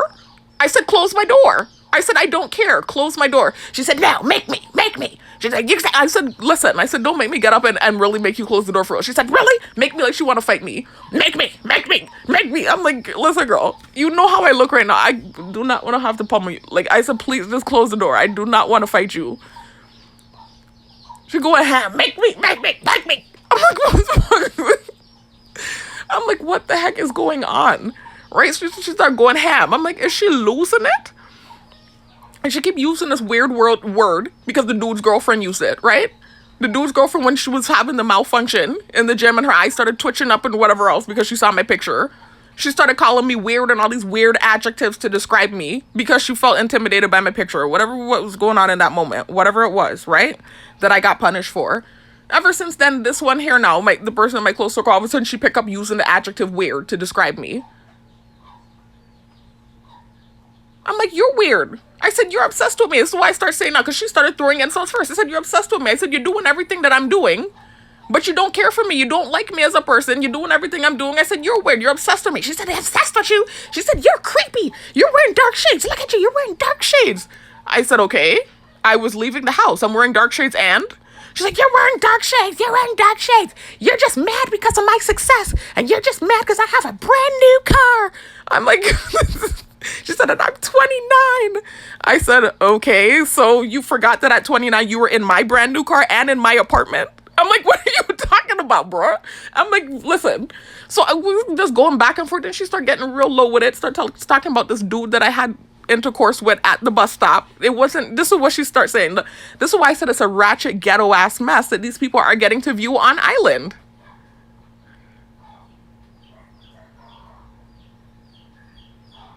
She started talking about, well, you're nasty. You F the dude by the bus stop. You F the dude by the bus stop. Now, mind you, Y'all, I didn't F him by the bus stop. That's not what took place. What happened is, and I talked about this in a recent video, that's coincidental. I just talked about this guy in a recent video. And my whole entire life, y'all, my whole 34 years here on earth, I've had consensual sexual intercourse with 6 men. I've talked about this in detail in recent videos. It's a TMI. It's ratchet. It's not something I want to talk about, but they started throwing stuff with the technology to antagonize. And so I started to talk about things open and candidly on camera. I've had intercourse with 6 men in my life. Sexual intercourse that was consensual. 7 if you count that one encounter with the dude that took advantage in my early 20s when I was blacked out. Remember, I had a 3-year stint of alcoholism, y'all. And there was one time in my life where I got taken advantage of and I was completely blacked out and the guy did whatever he wanted to do. And a condom was not used. That's the only time in my life a condom wasn't used. Out of the consensual interactions that I've had, sexual interactions, there were 6 men. And I used a condom with each man. So how are you judging me about one interaction that I had during the targeting when I was going through mental duress and I was making these irate, crazy, delirious decisions, when even prior to my targeting, in your lifespan, you've had way more. You're younger than me. You're throwing the age 29 at me. You've had way more, double the partners I've had, at least. We were talking about this actually recently. She didn't care. She was talking about it on camera a few years back before she got the job she had now, and she's trying to act however she's trying to act and act like she has mental amnesia. She's had twice as many partners as me. I think more than twice, actually. And she doesn't use all the, like sometimes she uses protection, sometimes she don't. So anyways, so this is what got her caught up. Right, I ain't gonna tell her business. I did start yelling some personal stuff that I know about her, but she said all this stuff on camera anyways. So the whole island already knows. They might have forgotten. They remember today. But anyway, so, she randomly started talking about this dude by the bus stop. I'm like, what is she talking about? What does that have to do with the fight we were just having? I just think she's having like this pent up stuff with me from months prior. The stupid shit that happened months prior. With this character, they're trying to make this character in the targeting. I'm not going to talk about him because I don't want him to become a character. This is what they do. They like to sensationalize people in the targeting and create this sensitization with the person. And they become a character. I keep noticing them trying to use his aesthetic now as a gang stalking tactic. It's so annoying how they sensationalize these people, these random people, and throw them into the targeting, and it becomes a thing in my targeting that I don't care to deal with. So anyway, it was something that was out of my control that happened with her and this guy, right? And she was pissed off about it. The program was pissed about it too. They were diving cockroaches on me and beaming me with energy weapons when the first initial whatever happened with the person. I don't even want to talk about it in this video. And so for months, that was partially why I was suffering too. It was what happened with the dude from the gym's girlfriend and what happened with that guy that's tied to her. I'm not really going to go into the details. If you check out that initial video I told y'all to check out, you'll hear the whole rundown. So now they done gone and recruit the dude, right? They eventually recruited the dude and had him as a gang stalker in the gym recently. I'm like, I don't even care to deal with this. It has nothing to do with me. I don't care. I've been saying it in every video. But anyway, so I think that's why she's kind of holding on to whatever with me, right? Because of some stuff that happened a few months ago. So I think low-key there's this underlying thing. And I myself have this underlying thing because I don't like how she treated me around that time either and what they did with the targeting and how they gaslit about it. So I feel some kind of way too. I'm human. Y'all let this thing drive by. Anyway, still nonetheless, I've been holding my tongue and I haven't been barking at her like how she was barking at me a couple months ago when things started happening. I haven't been doing that, right? So things are just kind of weird-ish with the relationship, but it's not this super contentious thing, even though there are feelings there. But she's doing all kinds of stuff. I don't be coming for her with the loud noises by my door and stuff. I don't tell her stuff because I don't care. I'm like, okay, eventually the noise is going to stop. She's going to move. You are coming by my room and having an issue with the stuff that's going on in my room. Am I saying anything about you right now? Because I definitely wasn't. You know full well what's going on, and I know you saw on camera the gaslighting thing they were doing.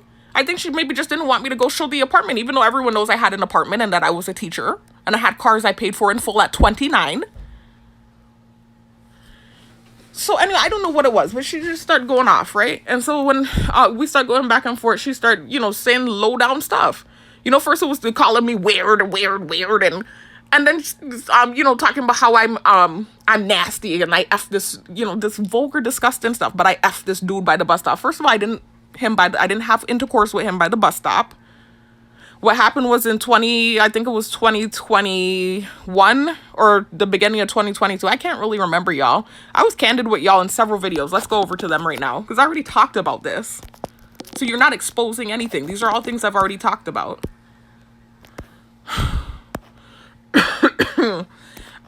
There was another video where I talked about it again recently. What was it? Was it this last video? I might have talked about it again in this last video. Actually, there was a video recently where I talked about it again. Actually, there was something they were doing that led to me talking about it again in one of these recent videos about the sexual encounters that I've had, y'all. But one video for sure that I know that I talked about it in was, I think it was the part 1 and part 2 targeted individual sex tape videos, where the thumbnail says what to do if someone is secretly recording you. Because back then, this was shortly after what happened with the same relative and the personal trainer's girlfriend. They started sending low down stuff, abusive stuff, and insinuating that they had recorded, one of my sexual encounters, and they had been in contact with one of my bitter exes. And so that's where I just candidly came on camera and talked about every sexual encounter I've had in my life. And the fact that it hasn't been many. For me, it's a lot. To me, in this day and age, 6 partners at 34 is not a lot. But with the way I was raised and, what I did have planned for myself or what I wanted for myself, that's a lot. And actually, it's 7 technically, like I said, if I count the dude that did whatever when I was blacked out. So anyway, but I candidly talked about in these videos what I did, y'all. So they don't have much of anything on me because during the targeting, I only had... I'm trying to think about the partners I had. I had 4 partners during the targeting, right? 2 of them were in Florida. One was a boyfriend, and I knew him since college, right? So I had known him for years, and I was with him. One was a bitter ex down here on island. I had one encounter with him, and that's the one I think they were in contact with. And the interaction was very short. One that was an older man. That was when the targeting first started. An older man that was a foreman at the hotel I was doing security at. And he wasn't from this island. He was from St. Lucia, but he was a foreman working on one of the hotels down here. And that was the first older man I hadn't ever had any sexual encounter with. And him and I, even though we weren't together, we kind of had a situationship, if you will. We were in contact, constant communication. It wasn't like that dude in Florida. Actually, the last guy I had sexual intercourse with was this guy that she was trying to throw in my face. Where it was a flyby thing where I didn't really know him that well. It wasn't a first night I met you here, wham, bam, thank you, ma'am type of thing. But I was not in the right state of mind at that point. That was well into the targeting and right before I relocated off island or tried to. I was not in my right state of mind. I've talked about the experience. I didn't know him well. I didn't have a vehicle. Obviously, I was up there. We were teaching virtually at the time. And so my mother and I had went up there to stay with my sister. And we were teaching virtually, so we were able to do that. And so this was one day where I decided to go for a walk and I was going to try to catch the bus to the mall. And so while I was walking to the bus stop, this dude pulled up on me and he asked me if he could give me a ride. I'm not hopping in some random dude's car in Florida. So I said, no, I'm headed to the bus stop. I said, no, thank you. He said, well, let me walk with you. So he parked his car and he walked me to the bus stop and started talking to me and we exchanged numbers. And then we hung out a few times and then had intercourse. So we didn't F at the bus stop. But nonetheless, I didn't know him that well. So I talked about this, y'all, mental turmoil and, how mental can play a part in your actions and how you can act out of character. She knows good and well the life I lived prior to my targeting. She knows good and well, she and my sisters, because they used to laugh at how anal I was about sex.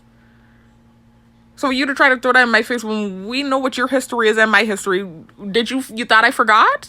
Did you forget that I know you?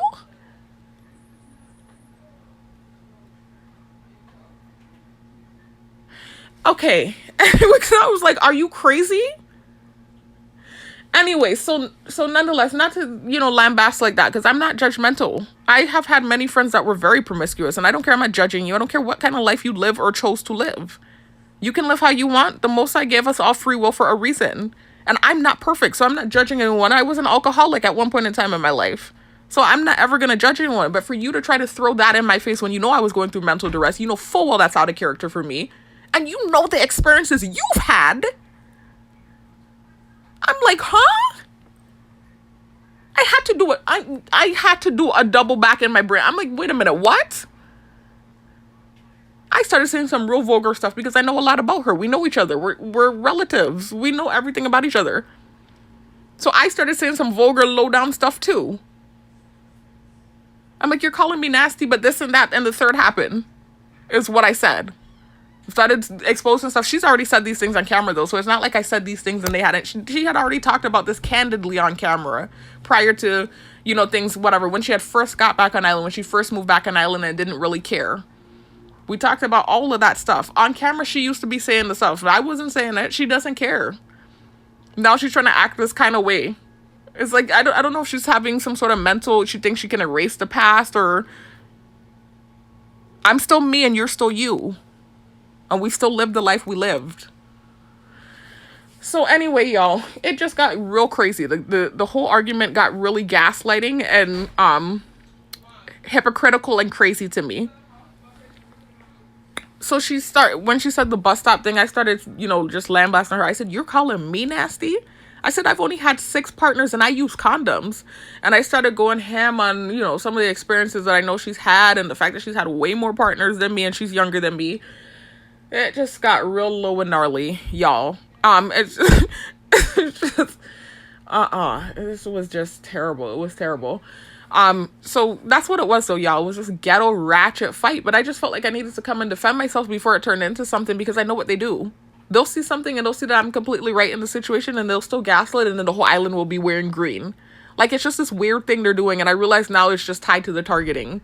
It's similar to every other unfair situation that they punish me for. I'm like, okay. Look, they're humming on me now, y'all. They're hitting me hard with the direct energy weapon. It's actually starting to have a real effect on my throat too, y'all. I've been suffering with dysphagia, difficulty swallowing, for the last few months since they've been hitting me multiple times in the day. It's to the point where I started documenting it. Y'all see the one video, right, where I showed you how much they hit me in December. Targeted individual do attacks, documentation. You see the thumbnail says direct energy weapons, right? What they don't like is the fact that what I'm saying is making sense. And, you know, they know what's been happening is not fair. Anyway, y'all, so I've been documenting everything. So they've been hitting me hard with energy weapons constantly, all day, like off and on, to the point where I'm starting to have dysphagia again, difficulty swallowing. So it's having some sort of adverse effect that I'm praying is not a long-term adverse effect. So that's what's going on now, y'all. Now they're hitting me with the hum super hard now because of what I'm saying. When she started it first with me. And she went low first. Calling me weird and all this kind of stuff. And you're nasty, you after dude from the bus stop. I'm like, are you... What? Wait a minute. I know you, sweetie. Are we going to go there? So anyway, it was just crazy. I don't know what the hell was going on, but it took a real crazy turn, the fight. And I just felt like I needed to sit here and document it. Again, it's just one of these things. Document, refute, protect. Because it's crazy what I've been dealing with.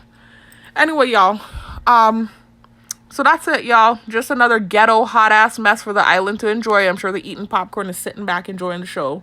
More exploitation, gaslighting, etc. I'll talk to you in the next one. I'll keep y'all updated. I felt like there was more I wanted to talk about, and I can't remember.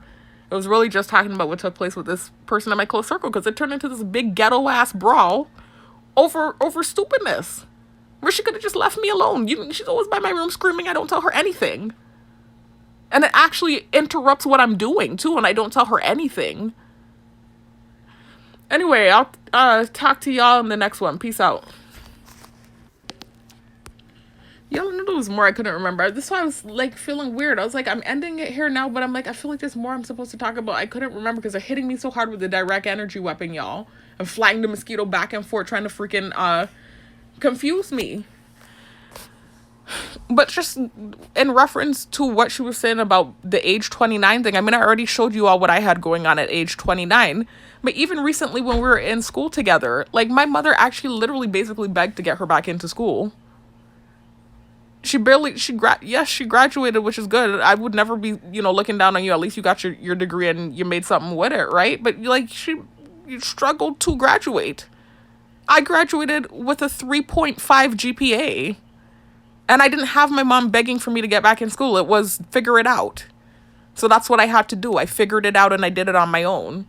So I thought all of that was crazy. And that's actually partially why I even mentioned the contention between she and I in the past anyway, was because the big fight that took place right before I sent the text had everything to do with school. And me not getting her and my brother to go to the computer lab and do their work. That was why that big fight in the house took place. And then when she got back on island, my mom was pushing for her to get the job with the government and pushing this and pushing that. I'm doing everything on my own. And I'm targeted, and the opposite is happening, where I'm being sabotaged and still making shit happen for myself. I'm like, you really throwing anything in my face right now? Are you serious? I couldn't believe it. Anyways, y'all, that's it. That's all I wanted to talk about. I ain't got nothing else to say. I just had to add that part in. It's madness to me, the gaslighting, the abuse, etc. Anyway, talk to you in the next one. Peace out. Y'all, the next clip is actually a video I made a couple weeks ago, or about a week ago. And what happened was I was conversing with ChatGPT about these 2 screenshots I sent of my face, trying to figure out what my face shape is so that I can know what type of reading glasses to get. I do have a slight astigmatism, y'all, and I am trying to get back into classes. Like I told you all, I've been going through hoops, and so I kind of fell off the wagon, but I'm planning to try or attempt to get back into classes again. I want to get my master's degree, y'all. I told y'all eventually, years down the line, obviously it's going to take a long time, I would like to get into psychology and into mental health and like become like some sort of neuropsychologist or some form of psychologist, right? I'm looking into neuropsychology, but I'm hoping it can correlate with the job I'm trying to get back, because they do need psychologists in the prison, of course. So anyway, y'all, I've talked about this in prior videos, but I'm planning to try to get back into school. So whenever I do get into school and stuff and I'm dealing with the computer for long hours, I wear glasses so I can see, because I do have a slight astigmatism. So I was planning to make an appointment with, I did, at this point now I did do it. I made an appointment with the Vision Center, y'all. So I was just trying to confirm what my face shape is. I had glasses in the past. In the past, from what I understood, my face is oval shaped, but not a true oval, which is what ChatGPT told me. But I just wanted to, it's been years. I want to, again, verify my face shape and make sure I got the right kind of glasses. So I took this screenshot, I took 2 screenshots of these photos I have on Facebook, doing different facial expressions. One just face, straight, no expression at all. And then the other one, I was smiling, big smile on my face. And I sent it to ChatGPT. And so it was interesting what ChatGPT told me. And it turned into this interesting conversation, y'all. And so I decided to record it because some positive things were said. And just due to them coming from me all the time and trying to degrade me and tear me down and make me have a low self-esteem, I appreciated the conversation I had with ChatGPT. So I made a video about it, y'all, and that's what you're going to hear in the next clip. The reason I didn't post it, because I made that video before the last video you just heard. Like I said, I made it about a week or maybe a week and a half ago.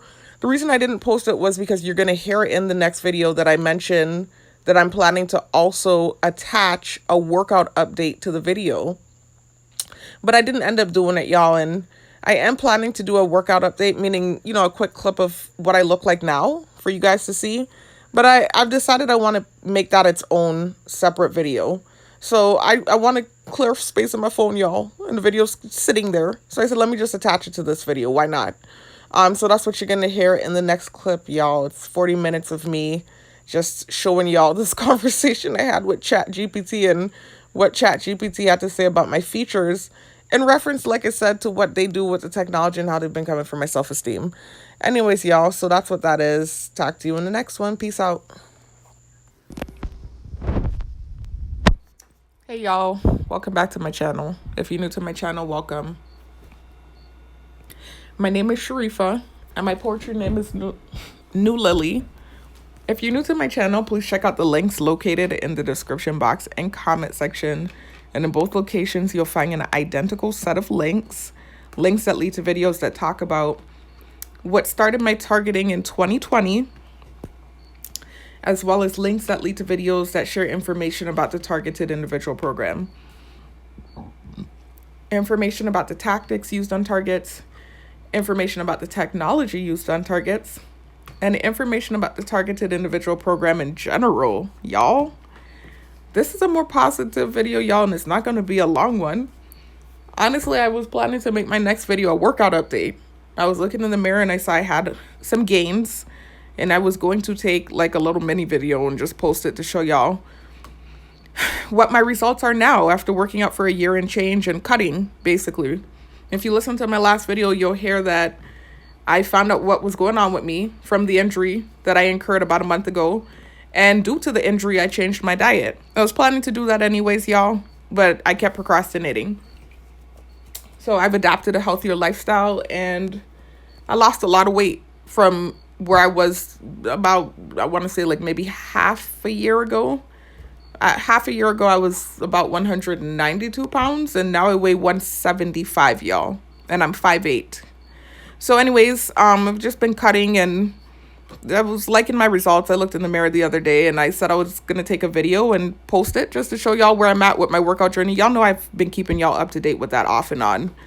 So I consider those to be positive videos. Well, anyway, so that video, obviously you have seen it already. I haven't made it yet, y'all, but I'm planning to put it together where when I do make that video, I'm going to make that be the beginning of the video. And then this will be the latter part of the video. So if you're at this point, you've already seen the update. So you see where I'm at with my results. Anyway, y'all, this is more, I guess you could say, body positivity or just self-esteem positivity. If you've been checking out my recent videos, and really my videos over the course of the last 2 to 3 years, you'll have heard and seen me talking about the fact that they attack my self-esteem with the targeting all the time. Like, they come for my self-esteem hard. And they've been doing it for a while too, but these last 3 months have been really bad ever since what took place with the personal trainer from my old gym. Well, what took place with his girlfriend, not with him specific. Well, it stems back to him. It's really about what took place with him and I at the end of 2024. But anyway, so these last 3 months have been rough. If y'all have been keeping up on my videos, they've really been attacking my self-esteem. It's been like one of those times in the targeting where it have been like, you know, just really hardcore attacking my self-esteem. So they have successfully like made me have a warped sense of self.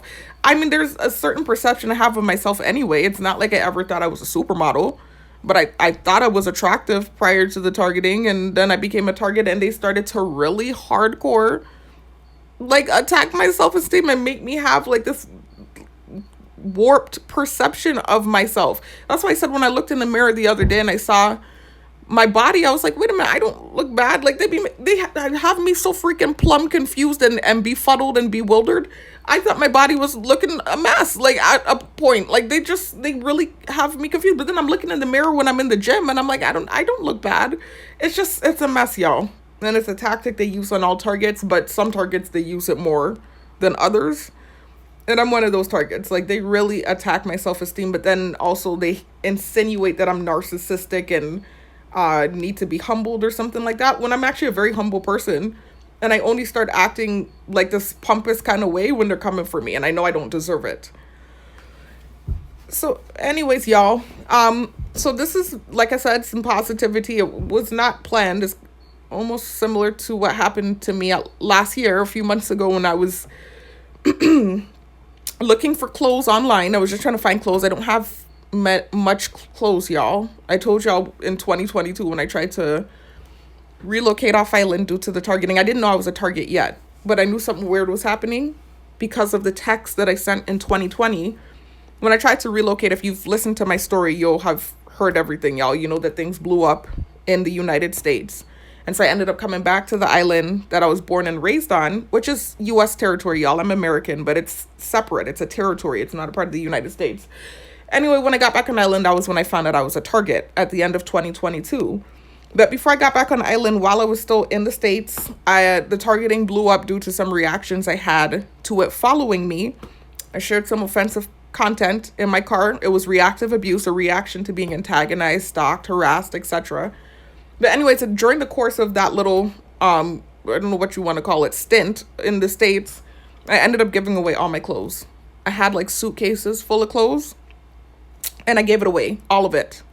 And I never bought the clothes back. I've been back on island for a few years. Well, now we're in 2026. It's been about 4 years, and I just, due to the targeting and whatever else, I just never. I've purchased workout clothes, basic workout clothes like tights and t-shirts, vests, and that's about it. So I never really tried to get more clothes or to revamp my closet. And so sometime last year I was looking. I still haven't done it, by the way, y'all. I was just looking on Google or eBay, not Google, eBay or Amazon, just at some cheap clothes, some cheap, cute clothes that I could put on so I'm not dragging around the same stuff all the time. And I ended up trying to get some pants, and I took my pants measurement. And while I was learning how to take the measurement so I could figure out what my pant size was, I saw this video with this girl that was saying you can plug your measurements into this website and find out what your body type is. And so I accidentally found out that I had the hourglass body type. There's a video where I talked about it. I don't want to go into details about that right now, y'all. That's me, by the way, y'all, if you want to see what I look like. Well, you saw. I'm saying that I forgot that I'm going to be creating that clip, that workout update, and putting it at the beginning of this video. So you know what I look like. But these are older videos from like 6 months ago, when I first lost the weight and I dropped down to 175, which is a weight that I've maintained and a healthier weight for me. Anyway, so you can check out these videos, y'all, when you get the chance. That was in my old gym, by the way, y'all. I'm now in a new gym, as you know, if you've been keeping up with my videos. That was when I still had more weight on me, y'all. That 9-month video there, I did look thicker, but I was not as healthy, and honestly, I prefer how I look now, and I can see my muscles more. I'm more defined and more toned at 175. So anyways, this video here from 10 months ago, where you see the thumbnail of like body measurements on the left, and then on the right, you see me looking super slender. I'm not that weight, y'all. That was me in my early 20s at 150. And actually, that's the weight I've been most of my life until I got in my late 20s, where I went up to about 160. And now that I've started working out and taking protein, etc., I'm 175. And as you all know, at the beginning of last year, I had skyrocketed to 192. But that was an unhealthy weight for me, like I was saying, right? So since the injury and changing my diet and stuff, my weight had gone down before changing my diet, to be honest with y'all. When I stopped working at the facility as a correction officer, I wasn't eating as much. I wasn't making as much money. I didn't have the free cafeteria food. And so naturally, my body went down in weight because I have a fast metabolism, and that wasn't a natural weight for me. So I went down to 175, and I've maintained it. But now that I'm eating healthier and I've changed my diet, it hasn't changed. My weight has stayed at 175. And if anything, I just noticed that I look even more toned than before. But anyways, y'all, so this was me in my early 20s at 150. So I'm not that slender anymore. But nonetheless, you can see that the picture on the right resembles the picture on the left. And that picture on the left is a picture of what the hourglass body type looks like. So you can check that video out if you want to hear about how I figured out my body type. But I made this big deal about it back then because they were coming for me like crazy back then too, and like tearing me down and making me feel like I looked like this horrible like monster, and it was just like terrible, and I started to question my own self. Like I was like, I think I'm looking in the mirror and seeing that I look okay, and it's just like they really were doing some psychological warfare and bullying and stuff. Anyways, y'all, so that happened there. That was accidental. I found out just because I was looking for like a few outfits because I don't have clothes. Now a similar moment happened this morning with my face. So I used to wear glasses, y'all. Reading glasses. I have a slight astigmatism, and I'm planning to try to get back in school. I want to take some classes. I've talked about this in prior videos, y'all. I'm not really going to go into too much detail. As you know, I do security at night. I'm trying to get my job back at the facility and become a correction officer again. I've been trying diligently for the last year. Anyway, so that's what I want to do for a career, right? Eventually get into the facility and become a correction officer. And then to the side, do classes and try to get my master's and then hopefully eventually my doctorates in psychology. And years down the line, I was hoping to transition into mental health while working at the facility, because they do have a mental health section in there and they have psychologists in there. In fact, before I left, they were telling me that the psychologist left or something like that. I don't know what happened with her. There is a psychiatrist in there, but there was a psychologist in there as well, and or a counselor, a therapist. And yeah, so anyways, y'all, nonetheless, so there's a need for that though. Like, obviously, you in a prison, people have mental health issues, whether it was that you were having mental health issues or you're going through a rough patch and you made some poor decisions and you got locked up, or you made some poor decisions and you got locked up and now you're dealing with mental health. That's like a major thing in prison. So there's a need for that. There's a need for psychologists and psychiatrists everywhere. I was looking online, y'all, and it just, like, there are so many openings here on island, and then I saw in Florida and then this place and that place, and I was like, dang, this is a really lucrative career, and it's like the job market is open. They need that because a lot of people are dealing with mental health. I myself have been dealing with it, with the stuff I've been through. Anyway, so I do want to get into that eventually. So that's why I was looking for glasses. Long story short, y'all, because I'm going off on a tangent again. I have a slight astigmatism and I'm planning to try to get back into classes. And so whenever I do start doing classes and schoolwork and stuff and I'm on a computer, I need my glasses. And so that's what I was looking for. Just basically my face shape this morning. I already know it. I looked it up before, and from before I was told that I have like an oval face, but I couldn't recall like the exact face shape, and I wanted to make sure that I got glasses that suited my face shape. And I'm very particular about my looks right now. I'm very sensitive because they keep attacking my self-esteem and how I look. And so I was trying to make sure that I got the right shape glasses for my face shape. So that's what I was doing. I wasn't looking into how do I look attractive, or do I look this or that, or do I have high cheekbones or any of that. It just kind of happened accidentally. I just plugged into Google face shape detector or analysis, and all these different websites were popping up that weren't really lucrative. One was, but they were trying to charge money. And then I saw that ChatGPT could tell you for free. And I know ChatGPT is lucrative and reputable. A lot of people are talking about ChatGPT right now, and how, even college students are using it in a bad way, like using it to help them write papers and stuff, apparently, from what I'm understanding. I remember being upset when I saw that because I had to authentically write all of my papers when I was in school. And now they have ChatGPT. But anyways, so nonetheless, I've been hearing about ChatGPT and how it's y'all, noise campaign playing. I don't know if you can hear it. Listen.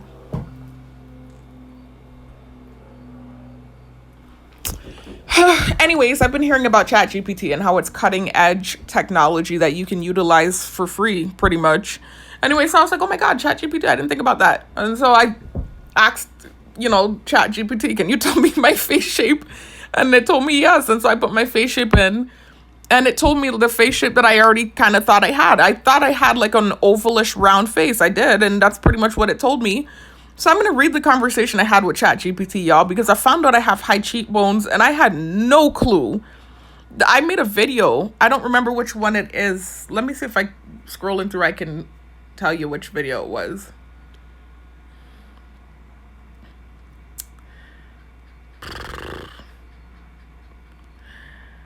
Honestly, y'all, I actually don't remember which one it is, but it's one of these videos. It might be the part 2 or part 3 sabotaging and gaslighting of the targeted individual. I can't remember which one. It's one of these videos in between, from the part 1 sabotaging video all the way to the part 3 one. It's one of these videos. I believe it's either the part 2 or part 3 video where I did this like short section of the video where I was just showing some of my family members, like my siblings and my parents, to show that I came from an attractive family. Because with the self-esteem psychological warfare tactic that they're using against me, they were trying to paint this narrative of me being this angry, bitter, horrible looking person that's envious of everybody and envious of every female. I'm like, what? I think I know why they created that too. It was something that happened. I don't want to say too much because I'm trying to get my job back, but it was something that happened right before I lost my job at the facility, is why I think that's partially why they're doing the envy thing. I think that's strongly why they're doing that part of it. But the other stuff they were doing before that, And, even with that incident, it was something that was not my fault, and I don't think I deserve the backlash I got for it. But anyway, I don't want to talk about it. I am trying to get my job back and, sensitive. So nonetheless, y'all, this is the narrative they were trying to paint, though. And so I felt like I had to do this whole video not only showing that I come from a good-looking family, so no, that's not the case, but also showing that there's nothing wrong with me or my hair or any of those things, because then they were trying to, do this thing where they're making it like I was envious of women of different nationalities because of hair. When in this day and age, I would, think that it would be common knowledge at this point. I think we're educated enough and forward thinking enough to know that any race can have long hair. Even if you have the coarsest hair texture, you can grow long hair if you take care of it. We're in the technological age, y'all. People are educated now and learning about natural hair, etc. There was a time, I would say, where there was a large amount of people, irregardless of race, that were ignorant to natural hair and its capabilities and how to take care of it and the fact that it can grow long. There was, I think, a point in time where the thinking was that a certain hair texture couldn't grow long. And what it was lack of education. We didn't know that we had to cover our hair because our hair is more fragile. We didn't know that we had to moisturize our hair, that we have to put braids in sometimes or protective styling and give the hair a break so it can grow. But in that video, the same video I'm talking about, whichever one it is, y'all, not only was I showing the family that I come from, but I was doing like a mini tutorial, not tutorial, but like, I guess you could say educational piece on natural hair and the fact that my hair was long at one point in time, which they know. Before I chopped it off, it was longer in the old neighborhood. And I chopped it off not knowing that it would take long to grow back. I think it's largely due to stress and cortisol levels being high. And I just recently, if you guys checked out my last video with the injury update, found out that I have fibroids. So that's indicative of hormonal imbalance. So that's largely what's going on with my hair.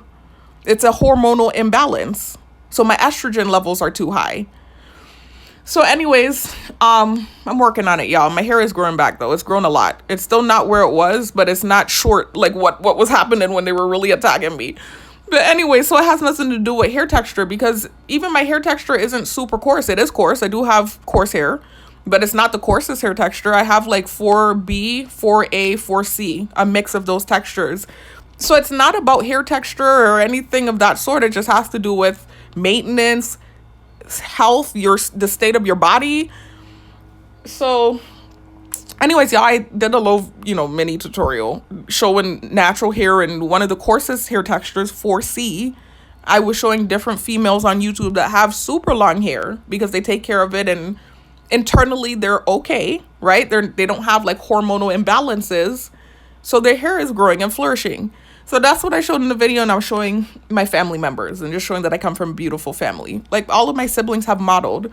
Even I did very briefly back in the day, but I'm more of a tomboy, and I've always been the rough one. Out of all 5 of us, I've always been the more rough one around the edges. So that wasn't really a thing for me. I did it like very briefly back in the day, but it was really more so something that my sisters and my brothers have done.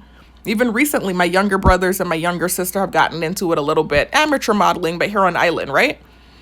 Anyway, so I was showing pictures of them and my parents, and I was showing that they have high cheekbones. And I said, even though I don't have the high cheekbones like them, I'm not an unattractive person. I look okay, right? So I was showing that in the video, and I didn't know that I actually do have high cheekbones, because compared to my siblings, and I'm not trying to compare myself, that's something they keep doing with the technology, but literally compared to my siblings, to me, I feel like my cheekbones aren't really that prominent.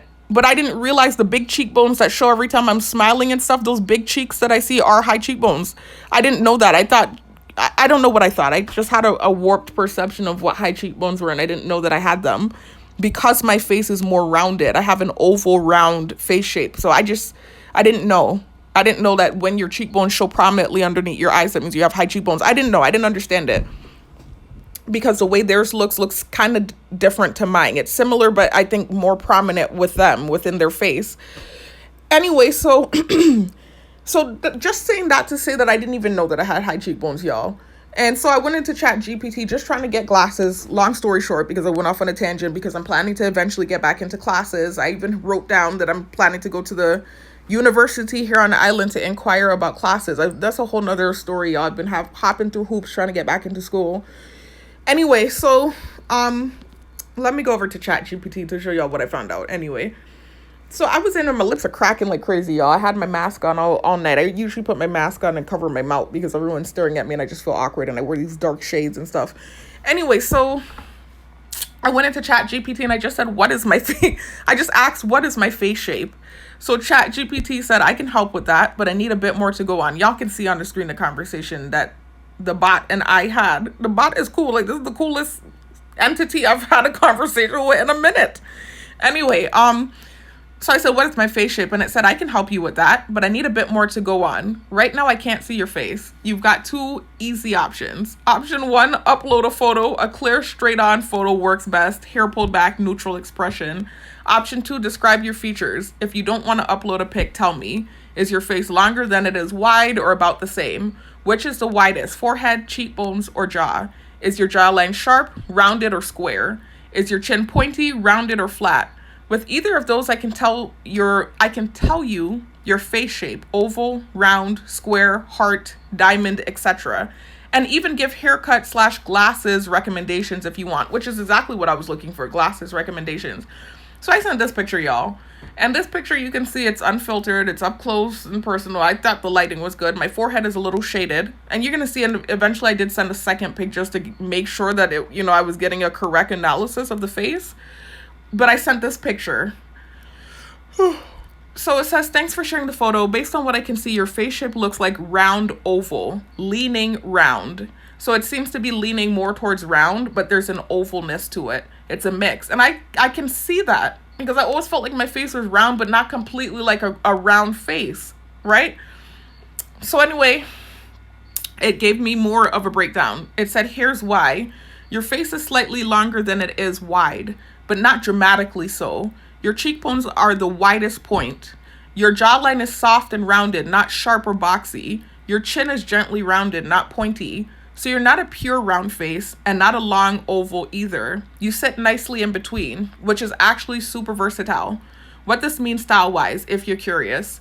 So it's telling me the hairstyles to do, and coincidentally, y'all, I just started doing a side bang, just a side part with a swoop and a ponytail. I just recently started doing that again. I used to do that back in the day, and I just wanted to do something different. I took my fuzzy braids out. I had the fuzzy braids in for months, and I just said, let me do something different.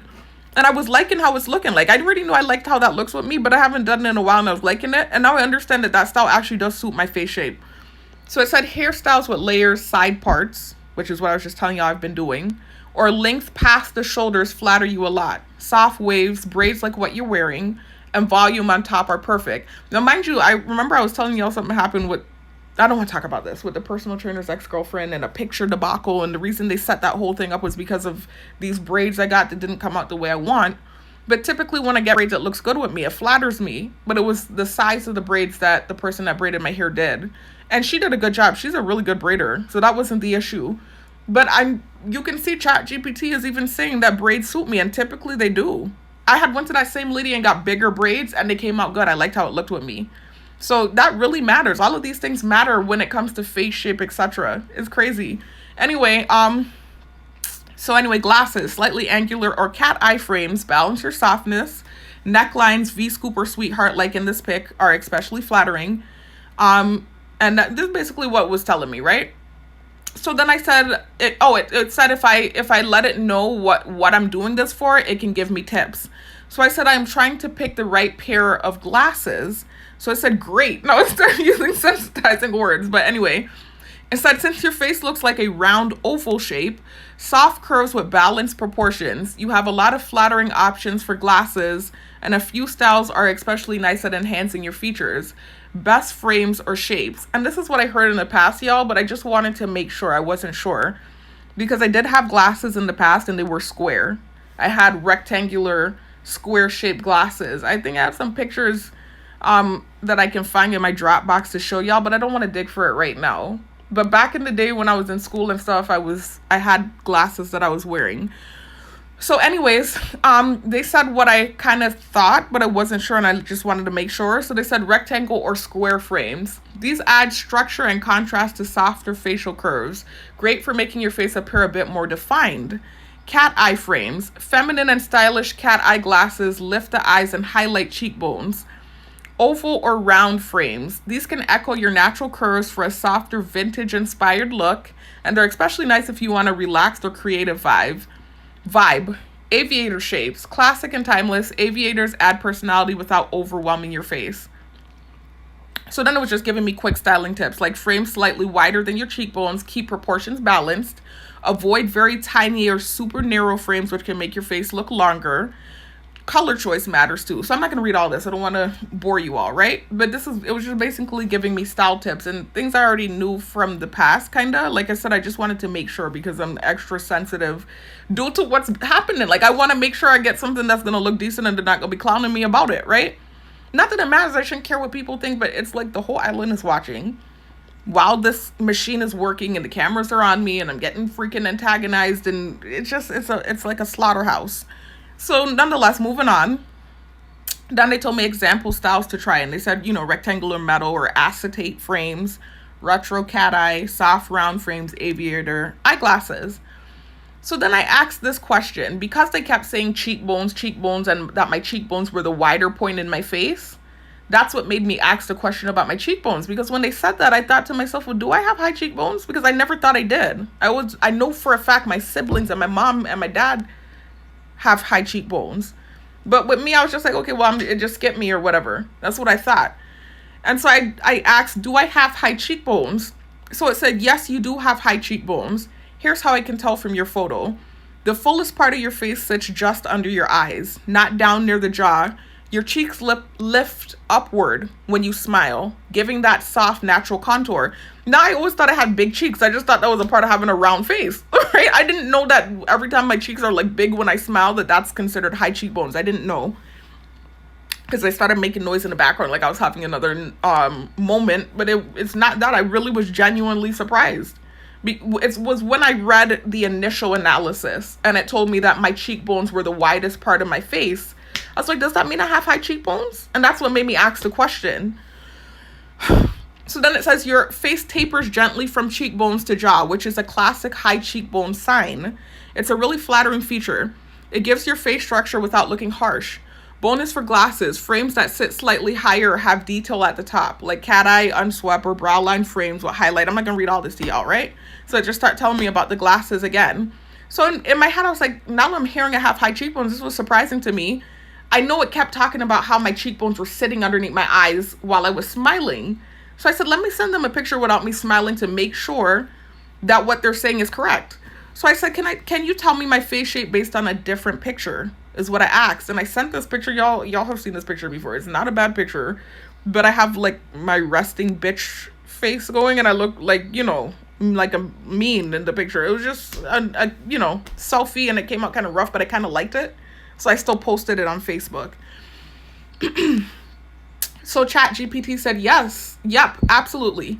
Go ahead and upload the other picture and I'll reassess your face shape based on that one. Quick tips for the best result. Face straight toward the camera, hair pulled back or at least off your cheeks. Neutral expression if possible, good lighting. Once you send it, I'll compare it to the first photo and tell you whether your face shape stays the same or shifts. Sometimes angles plus hair really do change things. So I sent this front on, y'all. Same, unfiltered picture, bright light up and close in my face. But I'm not smiling because I wanted to know if I really have high cheekbones. Because I never thought that I had high cheekbones. They always slide a flyby for this picture. But y'all, if I show you on Facebook, the reaction this picture got, it's not a bad picture. I don't know. Maybe even with my music, I noticed this to be the case. The poems that I think are good typically don't get that many likes. And then the ones that I think are okay or mediocre get a lot of likes. And that happens often with pictures too. Like I'll post like several pictures and the one that I think looks the best will get the least amount of likes. So maybe it's a matter of perception. Of flying the flies around like crazy. So maybe it's just like a matter of perception. But in my opinion, I thought this was, despite my face looking like a resting bitch face, I thought it was a decent pic. I didn't think it was a bad pic. It's unfiltered. It's up close and personal. You can even see the marks in my skin. I just like the naturalness of it, I think. and it's a more serious picture. But anyway, y'all can see it got a lot of likes here on Facebook. So, I mean, I don't think it's a bad pick. It's not my best. I don't think it's a bad pick. Anyway, whatever. I used the pick because I felt like that would be a clear pick to use and get a clear answer where you can clearly see my face shape. I'm not smiling, you know, so there's no distortion of the features. I just wanted to see what it would tell me if I sent this type of picture. They're biting me up, y'all. It's just crazy. They were flying the mosquitoes. They're biting my feet. Like, what the hell? And y'all, if you want to know what I'm talking about the insect drones that they use on targets. I've talked about it in many videos, y'all, so I'm not going to go into the details right now. But that's how they surveil you. And insert the nano, by the way, y'all. Check out the links in the description box and comment section to hear more information about this technology that they use on targets. They also surveil you with smaller drones than the mosquito ones. I said insect drones anyway, right? They have different insects. They have, you know, I don't want to say because they like to call me a cockroach too sometimes. Part of the degradation and humiliation. But they have cockroach drones. They have mosquito drones, which is what they bite with. That's what they were just biting my foot with. And they even have little gnats. Like, they're so small, like, you won't see it. It's, like, invisible to the naked eye unless they want you to see it. Like, sometimes they'll fly it near and you see it. So if you're noticing, like, gnats and stuff and you're targeted and you're wondering how they're watching you, it's via these insect drones. They're called MAVs, micro air vehicles. That's what MAV is an acronym for, micro air vehicle. They use birds as well, y'all. So you'll hear a lot of bird chirping and stuff. They use birds as well. If you're an experienced target or you've been targeted long enough, you know what I'm talking about. This is not going to be new information to you. Anyway, so check out the info, y'all, in the description box and comment section. Pertinent info that is valuable to targets. Anyway, nonetheless, so I sent this picture now, right? And it said, yes, this second photo actually makes it even clearer. Based on this picture, your face shape is best described as oval with high cheekbones, sometimes called a soft oval. Here's what stands out in this photo. Excuse me, I'm sorry, y'all. I'm drinking coffee on an empty stomach and it's giving me gas. So I'm sorry about that, y'all. Anyway, your face is noticeably longer than it is wide, but still very balanced. Your cheekbones are the widest point and sit high on your face. Your jawline is softly rounded, not sharp or square. Your forehead and jaw are fairly similar in width, which rules out heart or diamond. So again, it's another symmetrical thing, similar to how I found out my body is symmetrical, where my shoulders are the same width as my hips. That's what made me have the hourglass body type. My shoulders are 33, my hips are 33, and my waist is 26. So it's another one of those situations where it's symmetrical, y'all.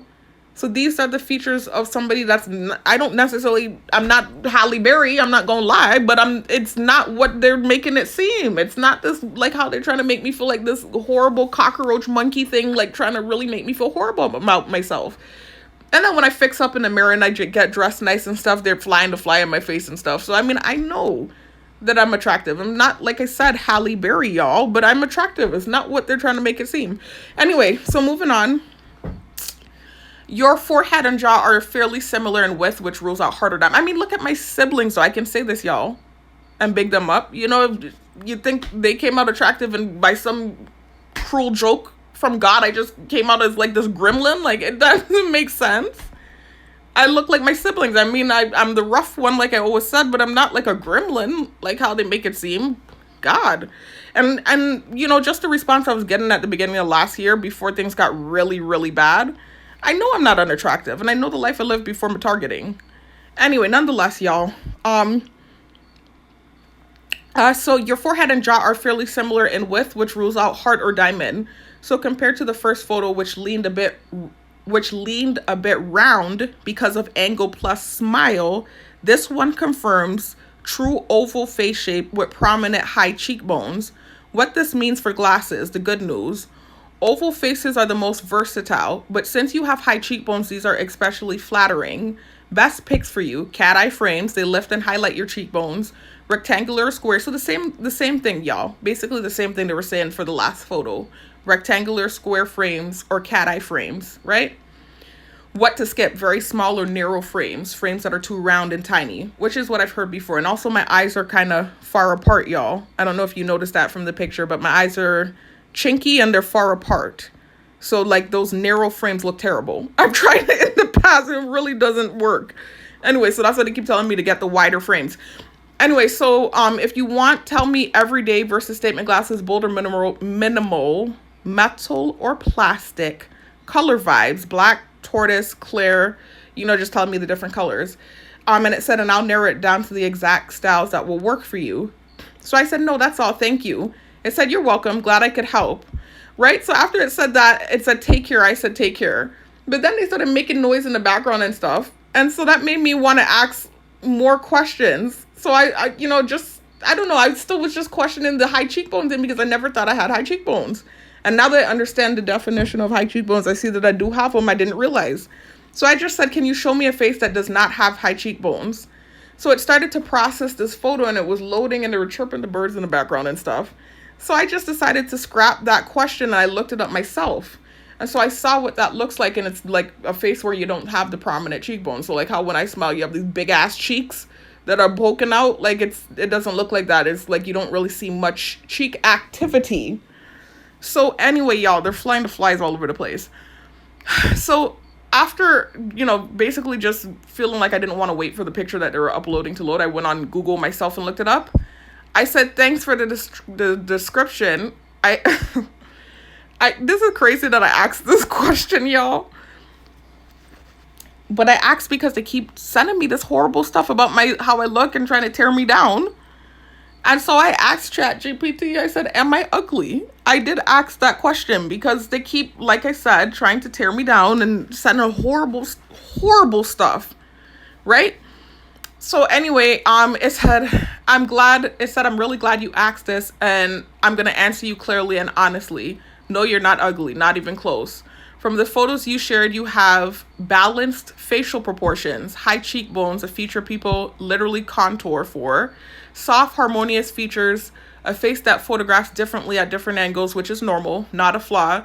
But more importantly, feeling ugly usually is about what someone actually isn't about what someone actually looks like.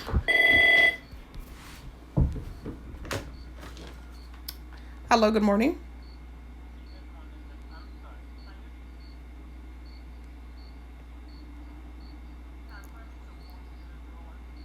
$4001. Yes, hold on one second.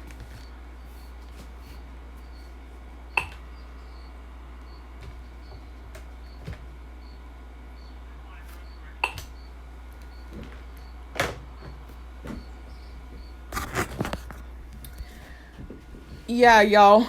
Sorry, someone for the facility. I'm at work right now, y'all. I'm doing security. Y'all know I work the night shift right now. They put me back at the facility, and they've been hinting that I would get my job back, right? So I'm doing security at the facility right now. So I'm at work right now. But it's the wee hours. Nobody's really coming through yet. Some of the cooks came through, and that was about it. One of the cooks. Did it work?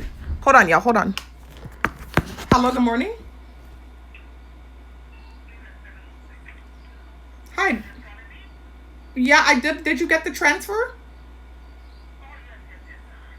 Okay. All right. Okay. All right. Bye. Okay, y'all. Sorry for the distraction, y'all. Like I said, I'm at work. So somebody called and they wanted to be transferred to another extension. So that's what that interruption was. But anyways, so that's what they were saying. It's feeling ugly usually isn't about what someone actually looks like. It's almost always, that might have been a, shadow, targeting. Remember, I'm being watched on camera, y'all. So they probably called at that moment because of what's going on here. But I don't know. I don't want to bear false witness. But it's almost always about comparison, a bad photo, stress, or being extra hard on yourself. Our brains can be brutal mirrors. But I don't think it's about that latter part. I think they're trying to insinuate. They keep trying to make it seem like I'm a bad person or this and that, when it's literally all the bad reactions I've had have been just reactions. I'm not a bad person. It's been reactions to just antagonization. Anyway, here's something real, not hype. People who are ugly in the conventional sense tend to have disharmony, features fighting each other. Your features work together. That's why glasses, hairstyles, and angles look so much adaptable with your face. Also, and this matters, the fact that you're questioning this usually means you're self-aware and sensitive, not unattractive.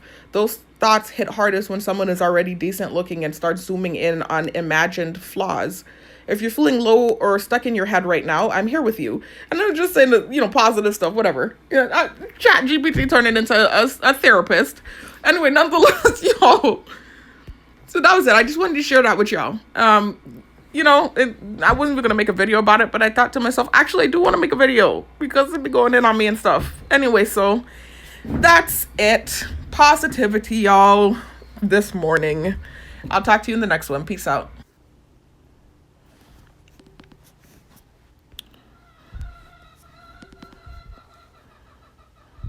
All right, y'all.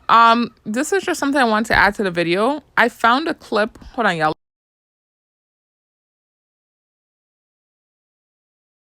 Sound is working. Hold on.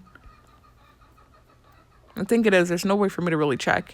Anyways, I found a screenshot of me in the past, in my 20s, y'all, when I had glasses.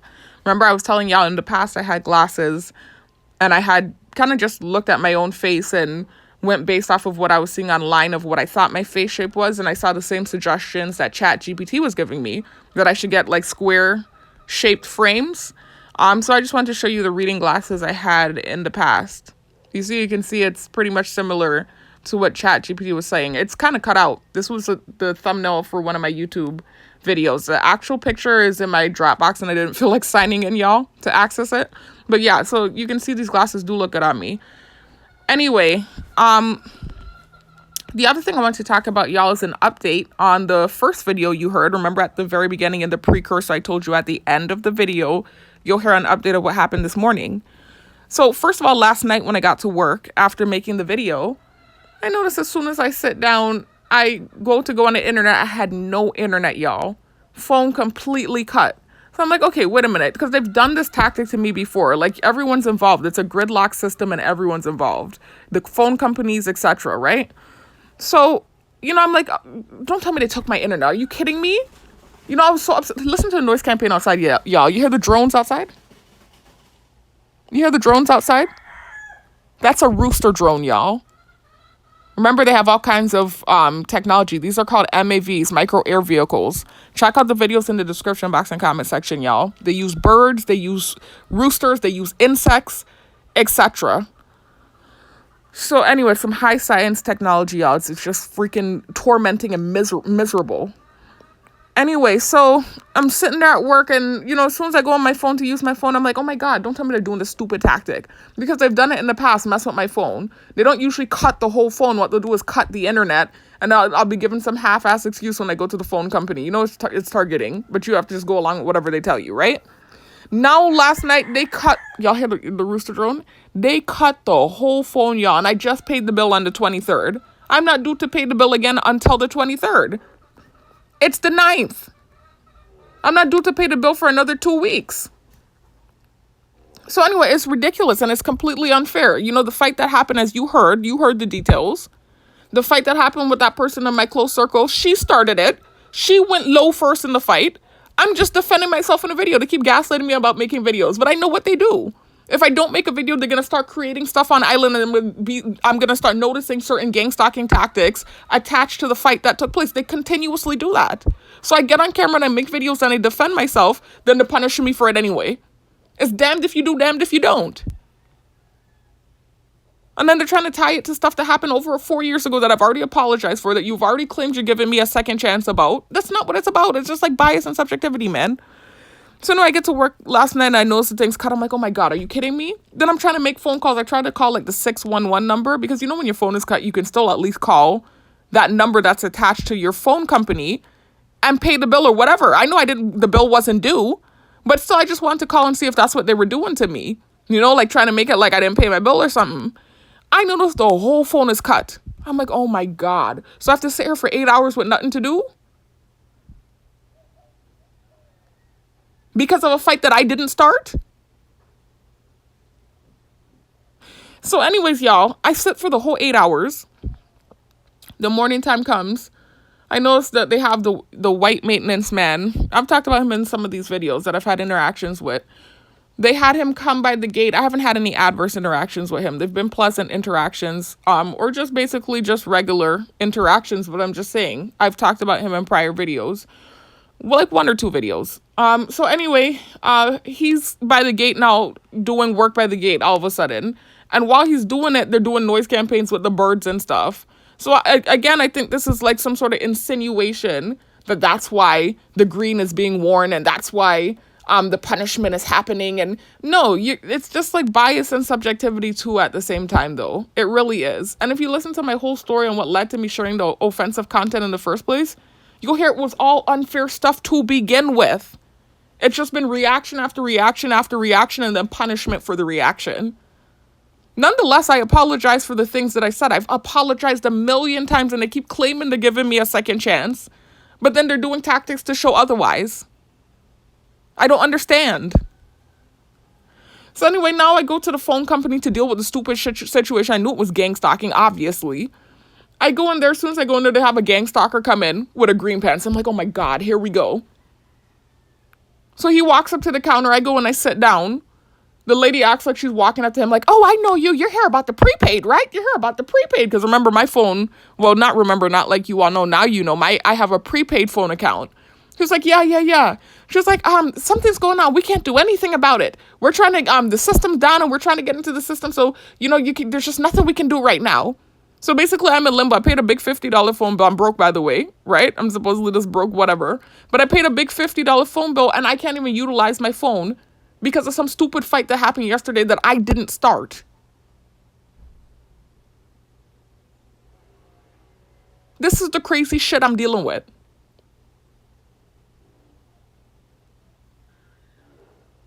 So anyways, yeah, I just left. I wasn't about to explode in there. I'm just not going to bite into the debating of whatever the stupid shit is, right? Unfair shit. So I just left, right?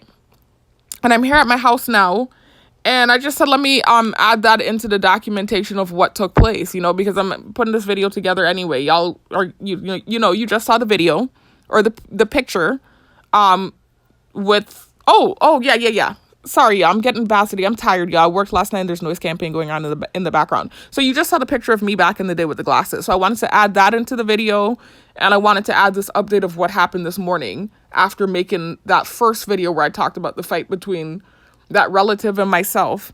And also, y'all, another thing I wanted to make a quick correction. In that last clip where I was talking about ChatGPT and I was talking about the face detector apps that can detect what your face shape is, I used the wrong word or used a word out of context. I said that none of the face detector apps looked lucrative. I meant to say legit or legitimate. That's what I meant to say. So I just wanted to correct that. All right, that's it, y'all. Peace out. Oh, yeah, y'all. And one more vital piece of information. Also, while I was in there, one of the guys that works in there was one of the main faces that used to be in my old gym. That's good friends with the personal trainer from my old gym. That was in the phone company. He was in there walking back and forth and he had a green shirt on. So that was this older guy, like I said, that attended my old gym. So that's a vital piece of information that I need to add in there. Because that's largely why I'm going through what I'm going through, just so you can understand. This all ties, not all of it, but a lot of it is stemmed back to what took place with this man from my old gym. All right, y'all.